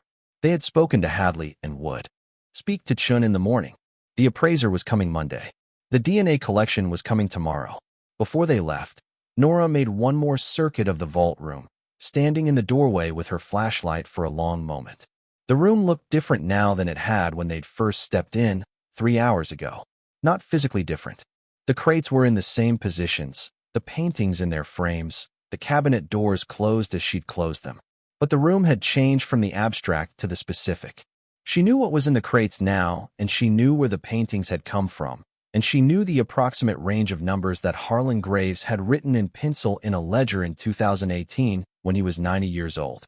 She thought about the boarding house room on Delavan Avenue and the $420 rent and the fold-out cot. She thought about the Honda's wheel bearing and the month of expenses that $847 had to cover. She turned off the flashlight and pulled the vault door shut behind her and heard the bolts engage. They locked the upper door under the staircase, retrieved their keys, and walked out through the entrance hall into the late afternoon. The sky had gone a full dark gray, the kind of sky that preceded snow at this elevation in March. The temperature had dropped several degrees since they'd gone inside. Nora stopped on the portico steps. The drive from the gate to the house showed their own tire tracks from this morning, still clear in the mud. But there was a second set of tracks she hadn't noticed when they arrived, wider spaced than either the Honda or the Subaru, the pattern of a larger vehicle. The tracks came down the drive from the gate and stopped approximately 30 feet from the front of the house, and then turned, a tight 3-point turn in the narrow space of the drive, and went back toward the gate. Those weren't there this morning, Elena said. No. Nora stepped off the portico and crouched to look at the impressions. The mud at the edges hadn't dried yet. The tracks were recent, made while they were inside. She stood and looked toward the gate and the road beyond it. Nothing visible now. No vehicle, no movement in the trees. Just the flat gray sky and the bare maple branches and the old iron gate standing open against the left pillar where it had been when they arrived. She took a photograph of the tire tracks. Elena was looking at the tree line on the right side of the property, a dense stand of hemlock that ran from the gate back to the house and beyond. She said, quietly, "There's a car." Nora followed her gaze. At the edge of the hemlock stand, perhaps 200 feet back from the drive, a dark SUV was parked on what appeared to be an old access track, barely visible in the shadow of the trees. It was facing the house. There was no movement around it. They stood on the portico steps and looked at it, and it did not move. Nora said, "How long do you think it's been there?" "I don't know," Elena said, "but it's facing the right direction to have watched us arrive this morning." They went to their cars without hurrying, but without lingering. Nora started the Honda and turned it around on the drive and pulled up beside the Subaru. Through her window, she said to Elena, "Find a place to stay in town. Call me when you're settled. And photograph those tracks before you go." Elena was already pointing her phone at the ground. Driving back down Old Quarry Road toward the highway, Nora checked her mirrors twice. No headlights behind her on the narrow track. The SUV had not moved. She couldn't see it anymore once the hemlocks closed behind her, but she was not reassured by not seeing it. It had been there, and they had been inside, and whatever that meant, it meant that the next 2 days, before the appraiser arrived on Monday, were not going to be quiet. She got signal back on the county road, and her phone rang before she could call Marcus. The number was unknown. She let it ring through to voicemail. 20 seconds later, the voicemail notification appeared. She pulled onto the highway shoulder, a long flat stretch with no other traffic, and played it. A man's voice, middle-aged, businesslike. "Miss Callahan, my name is Richard Oates, and I'm calling on behalf of William Greer of Greer Continental. Mr. Greer would like to arrange a brief conversation with you and Miss Vasquez at your earliest convenience, ideally before Monday. He believes there's a path to resolving the current estate questions that would benefit all parties. Please return this call at your earliest opportunity." She sat on the highway shoulder for a moment with the phone in her hand and the March light failing over the mountains to the west. She forwarded the voicemail to Elena without returning it. The name Greer Continental produced results when she searched it on her phone, sitting there on the shoulder with her hazard lights running. A real estate development company, Albany-based, with a portfolio that included commercial properties in the Capital District and several mixed-use developments near Lake George and Lake Placid. The company's website was professionally done, the kind of site that communicated solidity and permanence without specifics. William Greer's photograph showed a man in his late 50s, white hair, the kind of face that had been trained by decades of business to reveal nothing. The biography described him as a second-generation businessman with roots in the Adirondack region. Roots in the Adirondack region. She read the phrase twice. A man with roots in the Adirondack region who had filed a $60 million creditor's claim within weeks of Harlan Graves' death had not developed his interest in this property over the past few months. He'd been watching it, maybe for years. Maybe since his father had the falling out with Harlan in 1979 and passed down the grievance the way some families pass down grudges with more care than they pass down anything else. She put her phone away and pulled back onto the highway. Then she called Marcus. He answered on the second ring. "Mom, are you okay?" "I'm okay. I'm sorry it took so long to call. There was a lot. You said that this morning. More later, there's a lot. That's been the whole update." She leaned her head back against the headrest. "How do I explain this?" she said, mostly to herself. "Just start somewhere." She thought about the vault room, about the gold bars in their felt-lined crates, about the painting she'd looked at for a long time without wanting to say its name out loud, about Harlan Graves writing in a ledger at 90 years old. She thought about Marcus on the fold-out cot, his textbooks stacked in their specific order on the windowsill, the gym membership she had protected through every tight week for 2 years. "There's a woman named Elena," she said. "She grew up in Rochester. We're the same age. And Marcus, we look exactly alike. I mean exactly."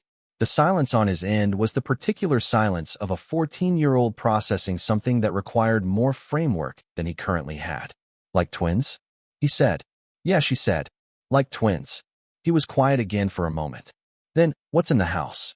"A lot." She said it simply because that was the most accurate thing she could say. "I'll tell you the rest in person. I'm going to be here through Monday at least. Is that okay?" "I'm fine," he said. "I told you I was fine." "I know you did." "I know, Marcus." She pressed her hand flat against the steering wheel.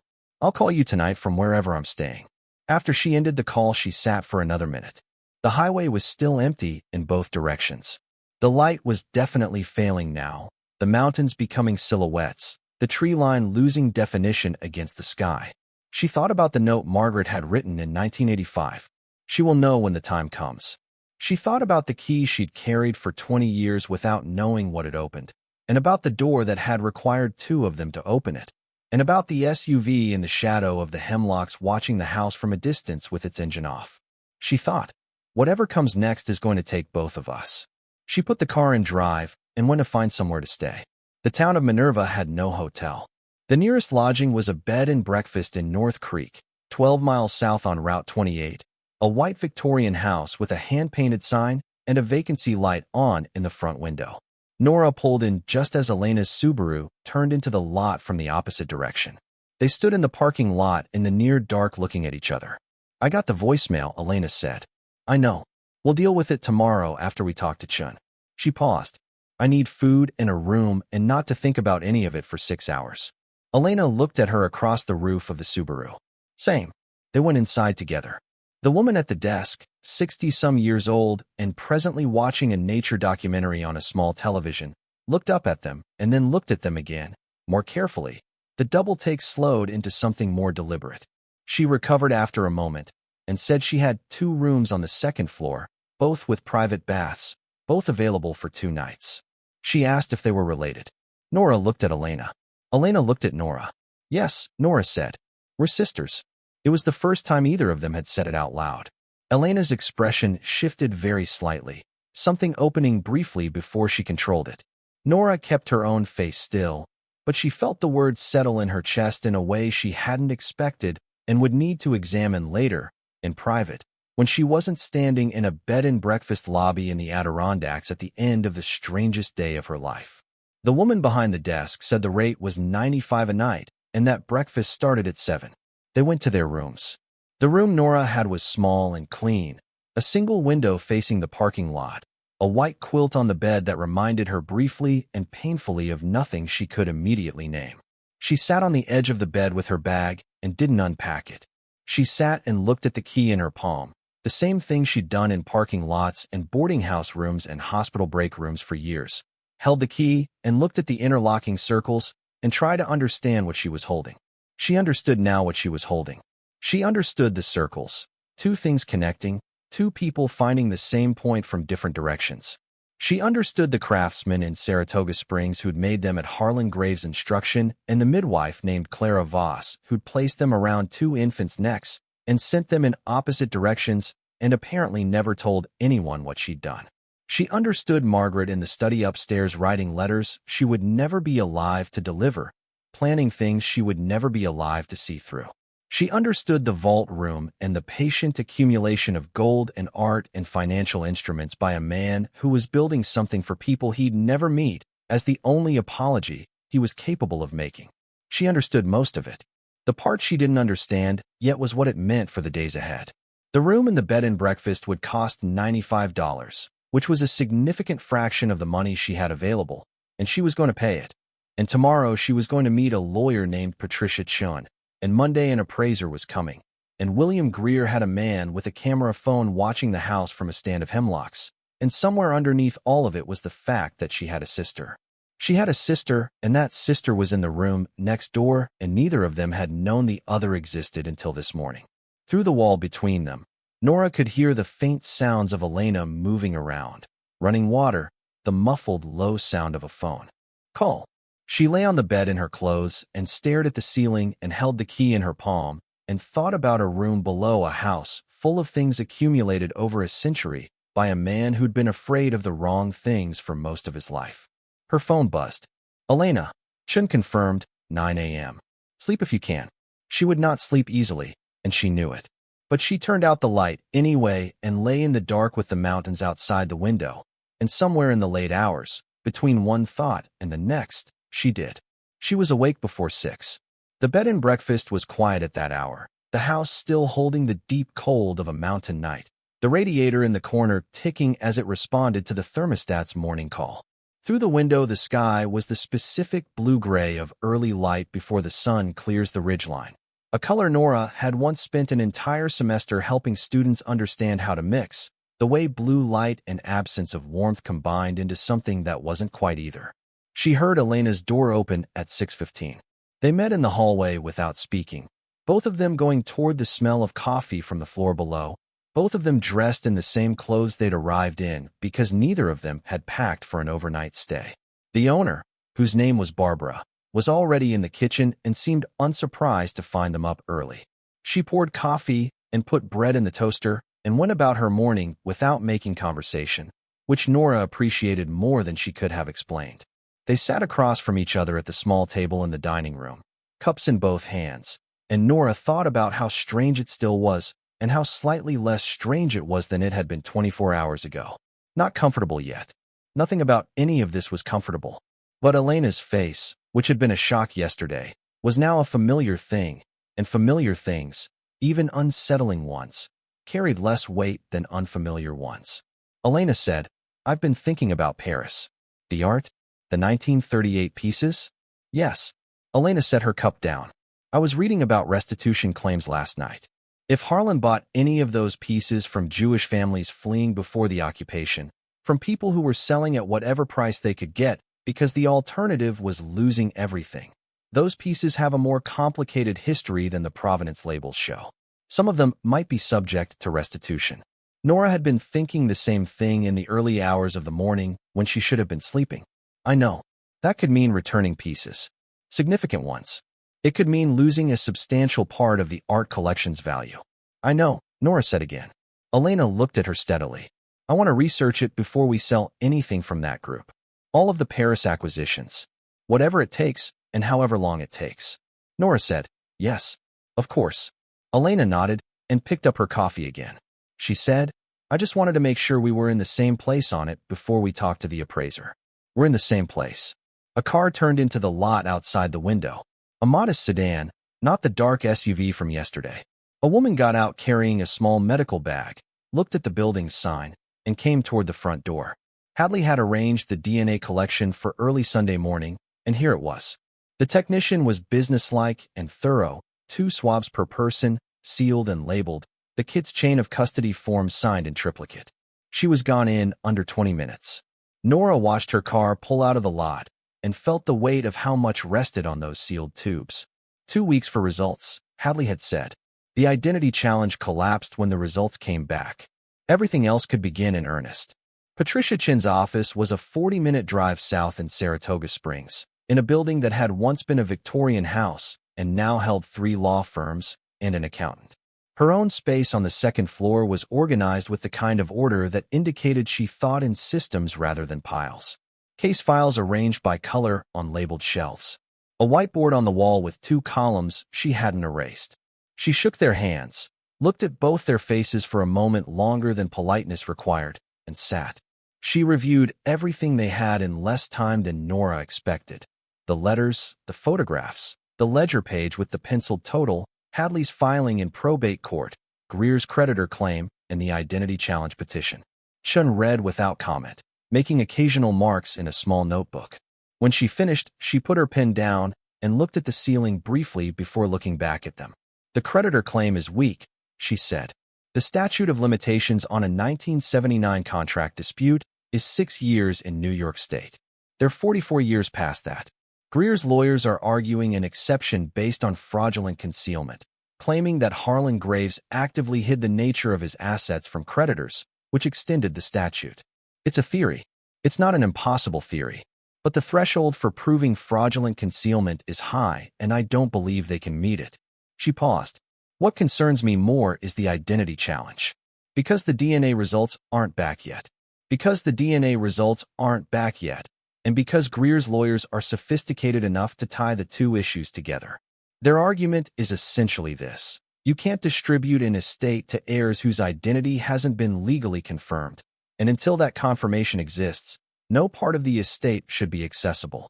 If a judge accepts that framing, he issues a temporary restraining order on the property. How likely is that?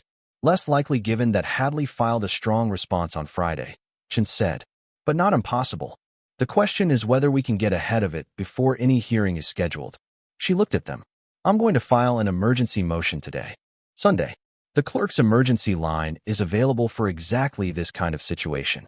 I'm going to argue that the DNA testing is already in process and will resolve the identity question within 2 weeks, that there is no basis for restricting access in the interim given that the heirs are present and taking appropriate steps to preserve the estate's contents, and that Greer's creditor claim is time-barred on its face. Can you file that today?" "I can file it today," Chin said. She was already writing. "The motion will be in the system before noon. A judge will review it no later than tomorrow morning." She asked about the appraiser. When she heard his credentials, she made a note and said he was the right choice. She asked about the SUV and the voicemail from Greer's representative. She listened with the focused attention of someone building a complete picture rather than reacting to individual pieces. "Don't call Greer's representative back," she said. "If Greer wants to have a conversation, it comes through me." She looked at the photograph of the tire tracks Nora had taken. "If that vehicle appears on the property again, call the Essex County Sheriff immediately and document everything." She closed her notebook. "One more thing. The Paris acquisitions." Elena leaned forward. "If any pieces were obtained from individuals under duress, the moral and legal picture is complicated.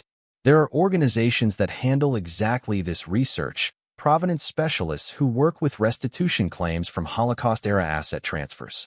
I can connect you with one. It will take time. It may result in returning pieces. And I want to tell you directly that most of my clients in your situation would not volunteer for that process. Most people in possession of a $40 million painting do not begin by asking whether they should give it back." "We're not most people," Elena said. Chen looked at her and then at Nora. "No," she said. "I can see that you're not." Chen asked about the appraiser. When she heard his credentials, she made a note and said he was the right choice. She asked about the SUV and the voicemail from Greer's representative. She listened with the focused attention of someone building a complete picture rather than reacting to individual pieces. "Don't call Greer's representative back," she said. "If Greer wants to have a conversation, it comes through me." She looked at the photograph of the tire tracks Nora had taken. "If that vehicle appears on the property again, call the Essex County Sheriff immediately and document everything." She closed her notebook. "One more thing. The Paris acquisitions." Elena leaned forward. "If any pieces were obtained from individuals under duress, the moral and legal picture is complicated. There are organizations that handle exactly this research, provenance specialists who work with restitution claims from Holocaust-era asset transfers. I can connect you with one. It will take time. It may result in returning pieces. And I want to tell you directly that most of my clients in your situation would not volunteer for that process. Most people in possession of a $40 million painting do not begin by asking whether they should give it back." "We're not most people," Elena said. Chen looked at her and then at Nora. "No," she said. "I can see that you're not." She stood and went to her filing cabinet and produced a folder. Inside were the names of 3 provenance researchers she recommended. She explained the general framework for restitution claims, how the process worked, what documentation would be needed, how long it typically took. She was thorough and practical, and she did not make the process sound simple or fast, which Nora appreciated. Nora had learned to be suspicious of people who made complicated things sound easy. Before they left, Chen said one more thing. "About the estate's total value, once confirmed, there will be significant tax implications. Federal estate tax, state filings.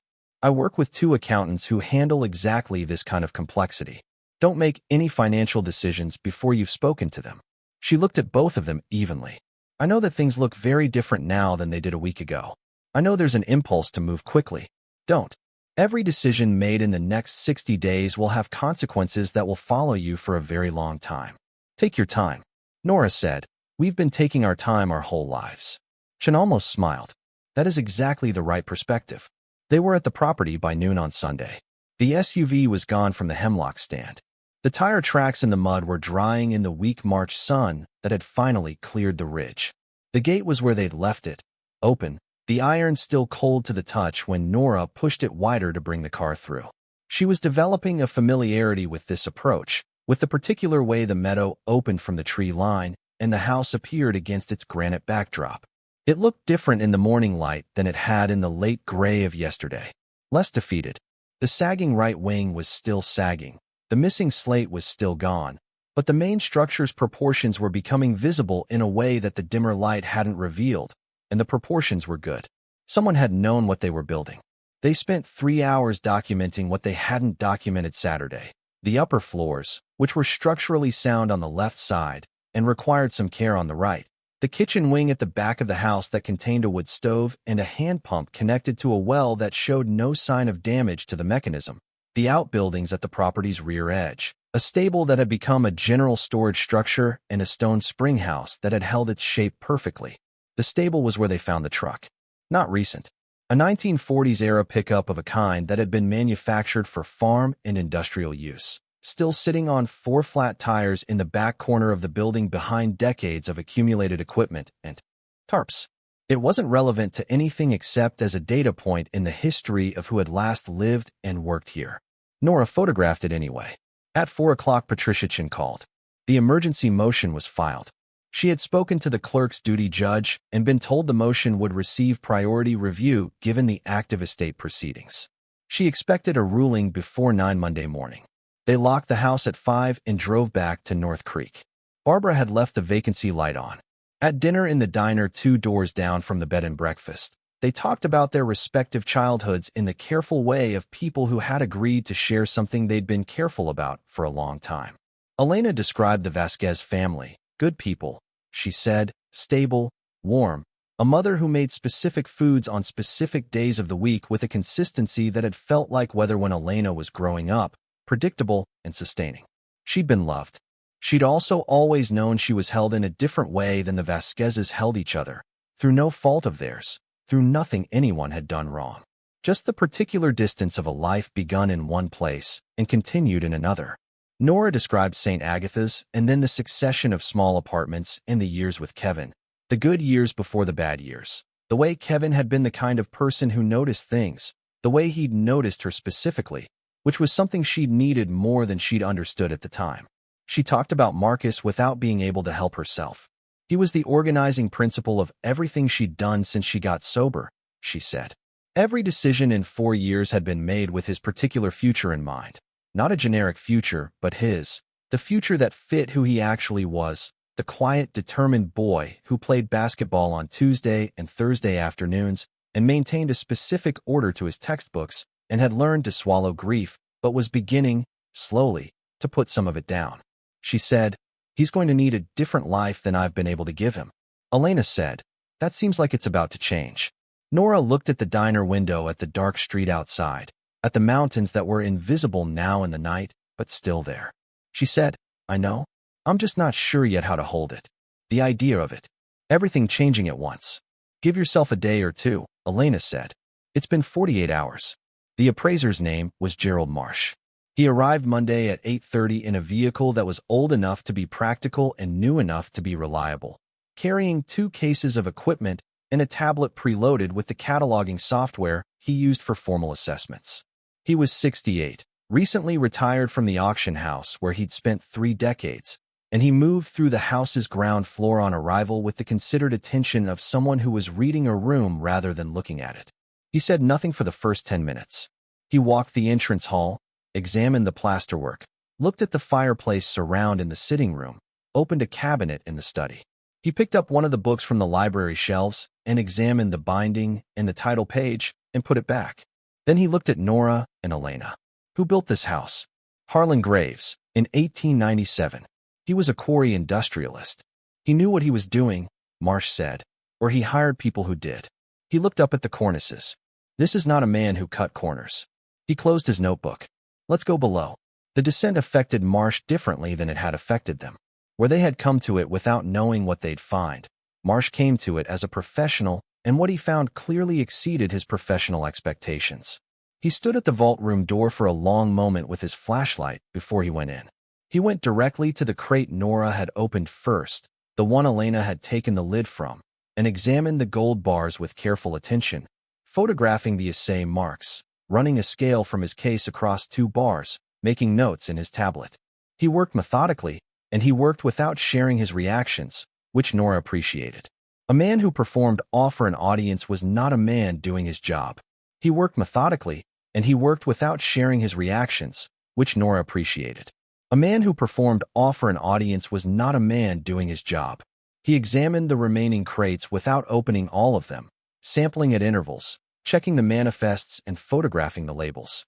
He made calculations on the tablet, occasionally asking Nora or Elena to hold a light at a specific angle while he measured. He moved through the crate row with the unhurried precision of someone who had done similar work many times and understood that speed was its own form of error. When he had finished with the gold, he stood for a moment and looked at the row of wrapped paintings. He said, "Do you know what you have here?" "Some of it," Nora said. He looked at her. "You're the one who teaches art." "Taught," she said. "I teach cafeteria prep now." He looked at her for a moment longer. Then he said, "Let's look at the paintings together." 2 sets of eyes on the unwrapping. He unwrapped the first 6 himself, the same ones Nora had examined Saturday, and he looked at each one for a long time in silence before rewrapping it. When he reached the 4th painting, the one from the shelf near the back wall, the large one Nora had looked at for a long time without wanting to name it, he set down his flashlight and produced a smaller high-intensity lamp from his case and held it close to the canvas surface. He looked at it for perhaps 5 minutes. He looked at the back of the stretcher. He took 3 photographs with his tablet camera at different exposures. Then he wrapped it again, precisely, without speaking.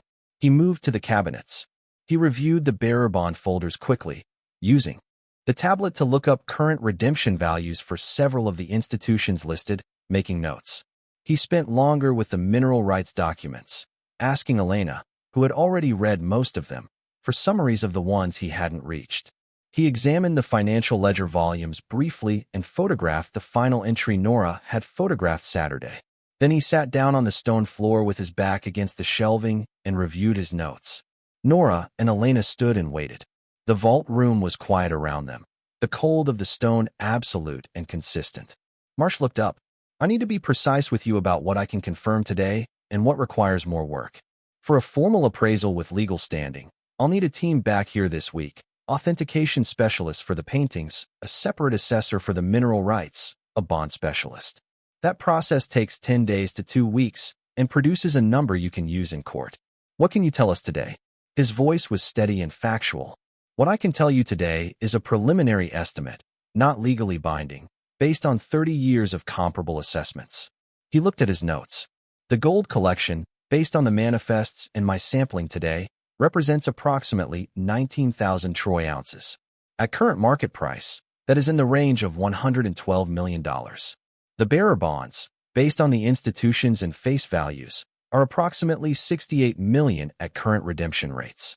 The mineral rights require specialist assessment, but based on the parcels and the current commodity environment, I would not be surprised if the number comes back above 80 million. Nora did not write anything down. She was listening. The art collection is where the picture becomes more complicated and more significant. He paused. The majority of the paintings are important and valuable works, and the full assessment will take time. But there are 2 pieces that I can speak to more specifically.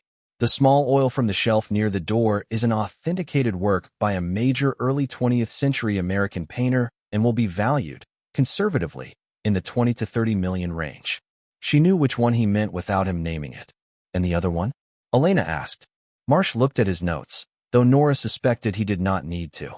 "The large painting from the back of the left-hand row is a work I need authentication to confirm, but I believe it is a significant painting by Mark Rothko, likely from his transitional period, approximately 1949 to 1951.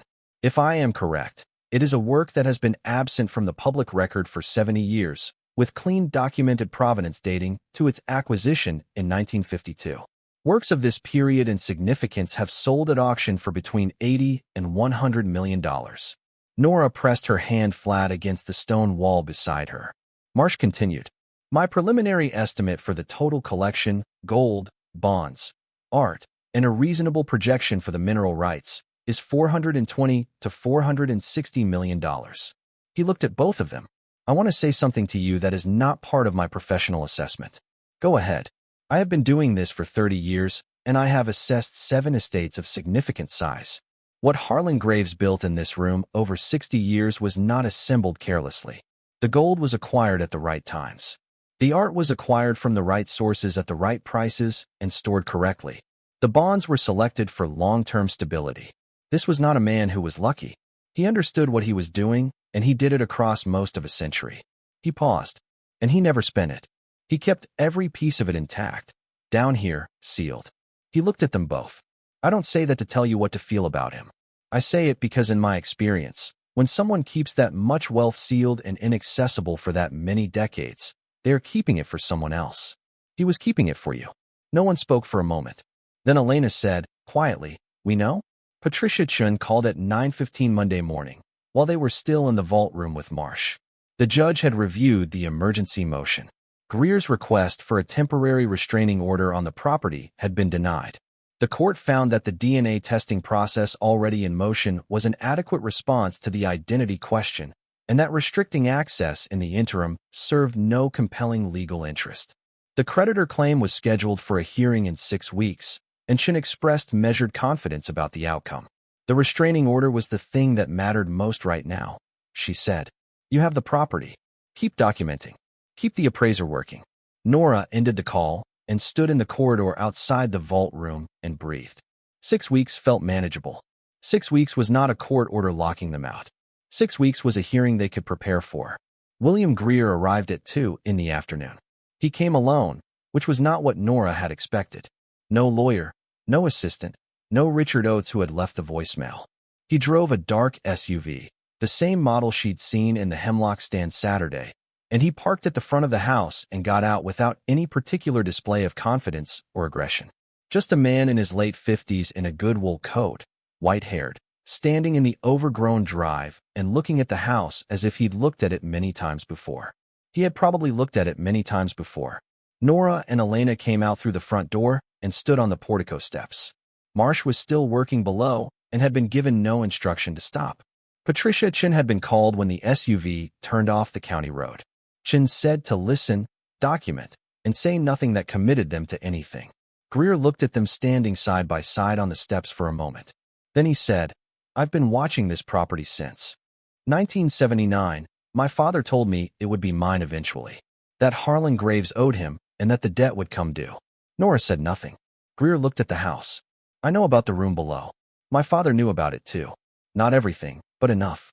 He told me Harlan had assets here that weren't on any public record, and that when Harlan died, whatever was down there was owed to us in settlement of what he never paid. Do you believe that? Elena asked. Greer was quiet for a moment. I believe my father believed it, he said. Whether the legal basis holds, that's a different question. He looked at them. My lawyers tell me the statute of limitations makes our claim very difficult to sustain. Very difficult means not impossible, Nora said. It means probable loss at significant cost to both sides. He reached into his coat pocket and produced an envelope. That is a written offer. $2 million, paid within 30 days, in full settlement of all claims. You walk away from a legal fight that will take 2 years and cost you more than that in attorney fees. He paused. I know what's down there is worth more than $2 million. I'm not pretending otherwise. I'm offering you a clean exit from the fight. Nora looked at the envelope without taking it. She thought about Elena raising the Paris Provenance question at breakfast yesterday, about Chin saying most of my clients would not volunteer for that process. She thought about what it would mean to accept $2 million to make a man with a 60-year family grievance feel that some version of justice had been served. She said, your father and our grandfather had a dispute that ended badly. We're sorry for that. We're genuinely sorry that it's caused your family 4 decades of bitterness. But we are not going to pay for a mistake that wasn't ours to fix. Greer studied her face for a moment. He looked at Elena. Then he looked at the house again. His expression did not change in any dramatic way, but something in the set of it shifted slightly, the way a face shifts when a decision that has been a long time coming is finally made. He put the envelope back in his pocket. He said, your grandfather was not a good man to do business with. I want you to know that. Whatever he left you, it came from somewhere. We know that too, Elena said. Greer nodded once and walked back to his SUV and drove down the track toward the road. They stood on the steps and watched him go and did not speak until the sound of the engine faded below the tree line. Then Elena said, that went better than I expected. Nora sat down on the steps. The cold of the stone came through her jeans immediately. She said, I think he already knew he was going to lose. He just needed to come here. Elena sat beside her. The March sun, such as it was on the front of the house. The meadow beyond the drive was beginning to show the first green of new grass at the base of the old growth, that particular early color that appeared before it seemed like it should be possible. Patricia Chin called back at 4 to confirm the hearing date was set and that Greer's lawyers had already indicated they might withdraw the creditor claim before it reached the court. No certainty yet, but the indicators were good. The identity challenge would fall when the DNA came back. The estate would be clear to distribute within 60 days at the outside. 60 days. Nora held the number. 60 days from the boarding house room on Delavan Avenue with its parking lot window and its fold-out cot. Patricia Chin called back at 4 to confirm the hearing date was set and that Greer's lawyers had already indicated they might withdraw the creditor claim before it reached the court. No certainty yet, but the indicators were good. The identity challenge would fall when the DNA came back. The estate would be clear to distribute within 60 days at the outside. 60 days. Nora held the number. 60 days from the boarding house room on Delavan Avenue with its parking lot window and its fold-out cot. In the days between Greer's visit and the DNA results, she and Elena fell into something that wasn't yet a routine but had the shape of one forming. They drove to the property each morning. They worked through the documentation systematically, Elena handling the financial records and mineral rights files with the precise attention of someone who had always been better with structured information, Nora working with Marsh and his team on the art cataloging.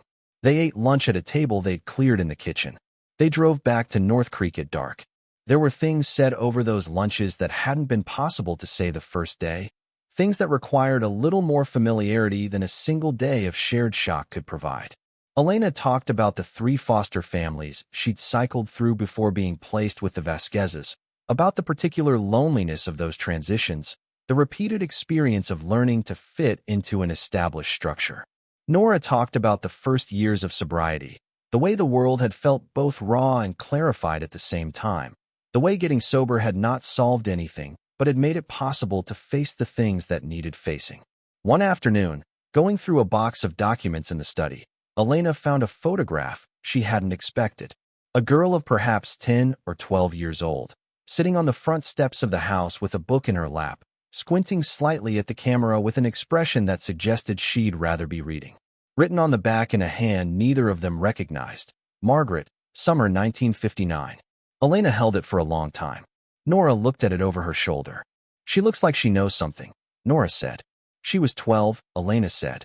12-year-olds always look like they know something they're not saying. She set the photograph on the mantel in the sitting room, beside the one they'd found the first day. 2 photographs of the same woman, 20-some years apart. The girl with the book and the woman. Looking past the camera at something neither of them would ever know. The DNA results came back on Thursday, 11 days after the testing. Hadley called them both simultaneously on a 3-way line, which was the kind of efficiency that suggested he'd been waiting for this call for some time. The results confirmed with 99.7% probability that both Nora Callahan and Elena Vasquez were biological granddaughters of Harlan Graves through the maternal line. Siblings to each other, full sisters, confirmed by the specific genetic markers shared. He said, "This resolves the identity challenge entirely. I'll file the confirmation with the probate court this afternoon." Nora was in the parking lot of the North Creek General Store when the call came. She sat in the Honda with the phone in her hand after Hadley ended the call, and she looked at the mountains through the windshield, and she let herself feel what she hadn't let herself feel since Saturday, since the moment in the driveway when Elena turned around and Nora's brain had refused to process what it was seeing. The grief of it. The extraordinary particular grief of learning at 38 years old that you had always had a person you didn't know you had. All the years that could not be recovered. All the ordinary accumulations of a shared life that had not accumulated because neither of them had known the other existed. She let that be what it was, sitting in the parking lot, for about 3 minutes. Then she called Elena. Elena answered on the first ring. "I know," she said. "I just got off with Hadley. I know you know. I just needed to call." A brief quiet on the line. Then Elena said, "I'm at the house. Come when you're ready." The Providence researcher Chun had connected them with was a woman named Dr. Adele Fortes, based in New York City, who had spent 20 years tracing the ownership histories of European art that had passed through private hands during the 1930s and 40s. She reviewed the photographs of the 7 Paris-acquired paintings and their label information in a video call that lasted 90 minutes. Her preliminary assessment was that 3 of the 7 showed sufficient documentation gaps to require serious research. 2 of those 3 had stylistic and technical characteristics, placing them in a period and context that made their acquisition in 1938 likely to involve a seller under duress. Research could take 8 to 18 months, she said. If restitution claims were established, the pieces would be returned to the families of the original owners or their descendants. The financial value of those pieces would not be recoverable. Elena and Nora were on the call together, at the desk in the study at the Graves estate, where they had set up a temporary workspace over the past week. Elena said, "We understand. Please begin." Fortes looked at them through the screen for a moment. She said, I want to tell you that in 15 years of doing this work, this is only the second time a living heir has called me proactively. Usually families wait until a claim is filed against them. We're not waiting, Nora said. No, Forte said. I can see that. The estate's legal costs were being advanced by Hadley against the eventual distribution, which meant Nora and Elena had professional representation without paying out of pocket before the settlement was complete. This had been Harlan's instruction, Hadley explained. All legal costs incurred in establishing or defending the heir's claims were to be drawn against the estate.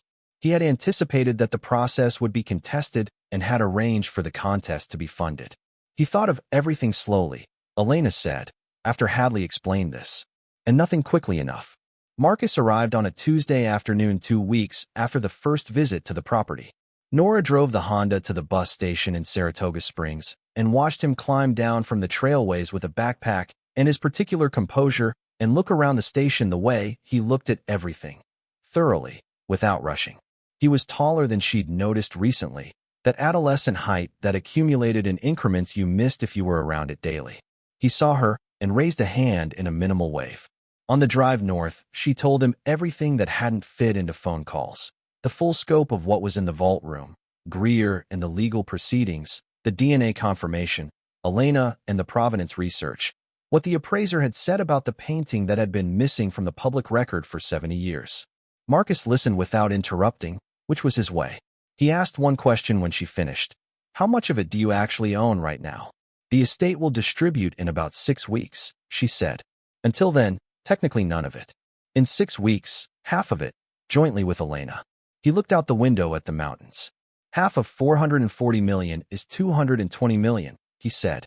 He said it as a fact, the way he processed things, working the math before the meaning. I know.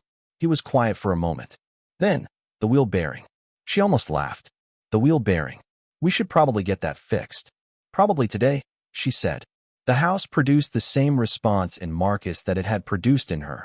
A moment of silence when the meadow opened from the tree line and the gray stone structure appeared against the ridge.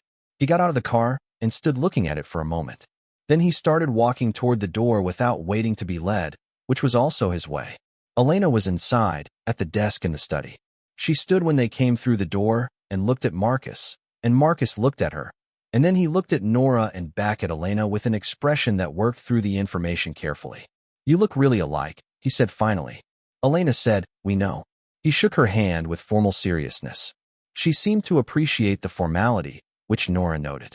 After a moment, Elena said, your mother told me you play soccer. He said, yeah. She said, I played in school too. Center midfield. He said, same.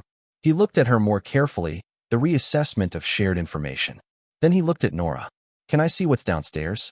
They went below together, all 3 of them, with flashlights. Marcus moved through the vault room with the same focused attention he brought to things he considered worth his time, which was everything. And he didn't say anything dramatic when he took in the crates and the paintings and the cabinets. He looked at the open crate with its gold bars.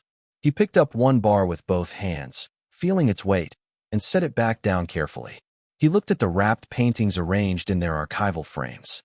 He opened and closed one of the fireproof cabinet drawers and looked at the folders inside. He moved to the far wall and stood looking at the low ceiling, at the oak support posts in their iron sockets, at the quality of the stonework. He ran his hand along the wall the way Nora had done on her first descent, reading the construction. He said, how old is this room? It was built in 1897 when the house was built, Elena said. Possibly modified later. The cabinets were added in the 1950s based on the manufacture date. He nodded. He was doing what she'd watched him do since he was small, absorbing everything before he said anything, making the full picture before he commented on any part of it. He looked at the crate of gold again. He looked at the row of wrapped paintings. He looked at Nora. She watched him working through something. He said, did you know, before the letter came, that any of this existed? That you had family? Somewhere. She thought about the key on its cord for 20 years. She thought about the genealogy service she'd paid $79 she couldn't afford. She thought about the DNA test that had produced 17 distant cousin matches, none of whom had written back. I always thought there was someone, she said. I just didn't know where to look. Marcus looked at Elena. And you? Elena said, same. Different method, same result. He considered this for a long moment. Then he nodded once, the resolution of something settled, and turned back to the room. Then he said, "What are you going to do with it?" Nora looked at Elena. "Some of it will go back to where it came from," Elena said, "for the pieces we can trace. The rest we're still deciding." Marcus looked at the vault room, at the low ceiling and the empty lantern brackets and the carefully stacked evidence of 60 years of quiet accumulation. He said, "You could do a lot of things with this." "We know," Nora said. "I think you should keep the house." "Why?" He turned around and looked at both of them. "Because you just found each other." He said it with the flat directness of a 14-year-old who hadn't yet learned to dress practical observations in enough social cushioning to blunt them. "You're going to need somewhere that's yours together. And this already is." Nora looked at her son and thought about all the things he understood that she hadn't taught him. She thought about how he'd learned them. She thought about the parking lot outside Walmart on Fillmore Avenue, and the 7 months of car mornings, and the $32 gym membership, and the fold-out cot. She thought about the Honda's bad while bearing carrying her up Old Quarry Road, and holding together the way she'd prayed for it to hold together. She thought about a key on a cord around her neck, carried for 20 years without knowing what it opened. They walked back up through the corridor and through the understair door and out into the entrance hall, and then through the front door and out onto the portico steps, all three of them, into an afternoon that had gone unexpectedly clear and bright over the mountains. The meadow in front of the house had advanced another week into spring since Nora had first driven through the gate. There was real green in it now, the old stone walls catching the low sun, the iron gate standing open where it had stood open for weeks. Marcus went to look at the collapsed wing, which he found structurally interesting, and Nora and Elena stood on the steps together. Elena pulled the cord from under her collar and held the key in her palm, the same reflex Nora had made 100 times across her life. Nora did the same without thinking about it. They stood side by side in the March sun with their keys in their hands as they had stood in the drive on the first morning with their identical letters raised. Elena said, "I need to go back to Rochester. There are things to settle." "I know. I need to go back to Buffalo." And then, Nora looked at the house. They had made no decisions yet about the formal distribution, about what they would keep and what they would sell and how they would structure whatever came next. Those decisions were coming, in weeks and then months, and they would be complicated, and some of them would be hard, and some would require things she didn't yet know how to do. The provenance research would take a year, and the mineral rights assessment was still ongoing, and Patricia Chun had a hearing to prepare for even if it was looking less likely to be contested. All of that was coming, she said, and then we come back here. Elena looked at the house too, at the stone columns with their carved circles, at the window of the study where 2 letters had waited in a sealed room for a year that became a decade that became 4 decades. She said, "Yes." Nora turned the key over in her palm. She thought about Margaret writing in this house in 1985 with the particular care of someone who knew she was writing for people she would never meet. She thought about Clara Voss pressing a key on a cord into the hands of 2 strangers heading in 2 different directions with the same object and no way yet of knowing what it meant. She thought about Harlan Graves at 84 years old writing a letter, in careful angular script, trying to say the things he'd spent a lifetime not saying, buying himself one last chance at something that resembled honesty. Some of what they'd found in this house would be returned to people it had been taken from. Some of it would be used to build things. Some of it would go to Marcus and whatever came after Marcus. And some of it was already being spent on a wheel bearing and a room that wasn't a boarding house and a 14-year-old boy who could stop calibrating how much to ask for. Some of it, the part that couldn't be appraised or distributed or decided about, was this: 2 women standing on stone steps in the Adirondacks in March, having found each other, holding the same key. The key had opened a door. The door had opened another door. The second door had required both of them, and it had given back everything. Marcus came around the corner from the collapsed wing and looked at them standing there. "What are you doing?" "Nothing," Nora said. "Just standing." He looked at them for a moment with the assessing attention that had been his since he was small, reading the room, taking the temperature of things. "Okay," he said. He looked at the house. "I think you should get the roof fixed first, before anything else." He pointed at the missing slate on the left wing. "That's going to be expensive if it gets worse." Nora and Elena looked at each other. "He's not wrong," Elena said. "He's never wrong," Nora said. Marcus had already started back toward the car, hands in his pockets. Done with the sentiment. already on to the practical next thing, which was exactly who he was and exactly what she needed. She watched him go across the overgrown meadow toward the gate. This boy she had protected through 7 months of calm mornings and tight weeks, and a world that had not organized itself around his needs or hers. And she thought, he is going to be fine. More than fine. He is going to be something she doesn't have words for yet. The Honda's wheel bearing was fixed the following week at a garage in Saratoga Springs, a 3-hour job that cost $460. Nora paid in cash without doing the arithmetic she had been doing every time she spent money for 4 years. She sat in the waiting room and looked at the ceiling and thought about how strange it was not to do the arithmetic. Then she thought, you'll get used to it. Give it time. She put the key back under her shirt. Elena did the same.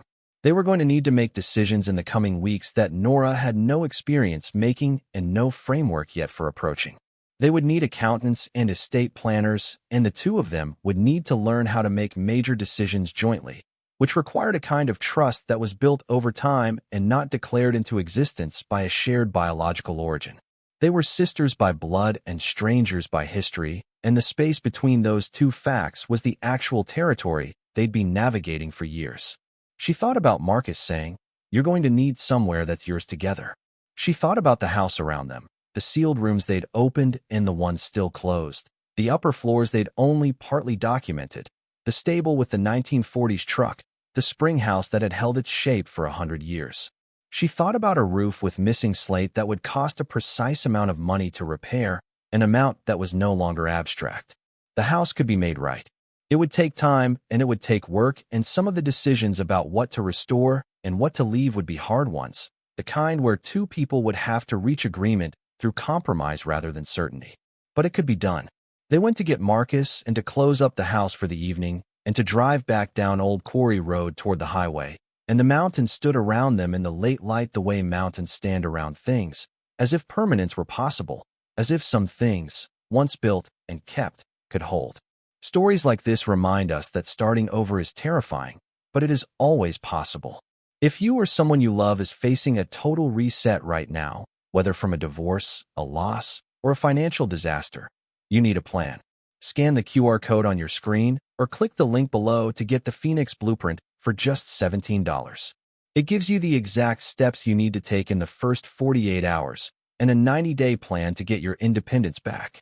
Thank you for watching.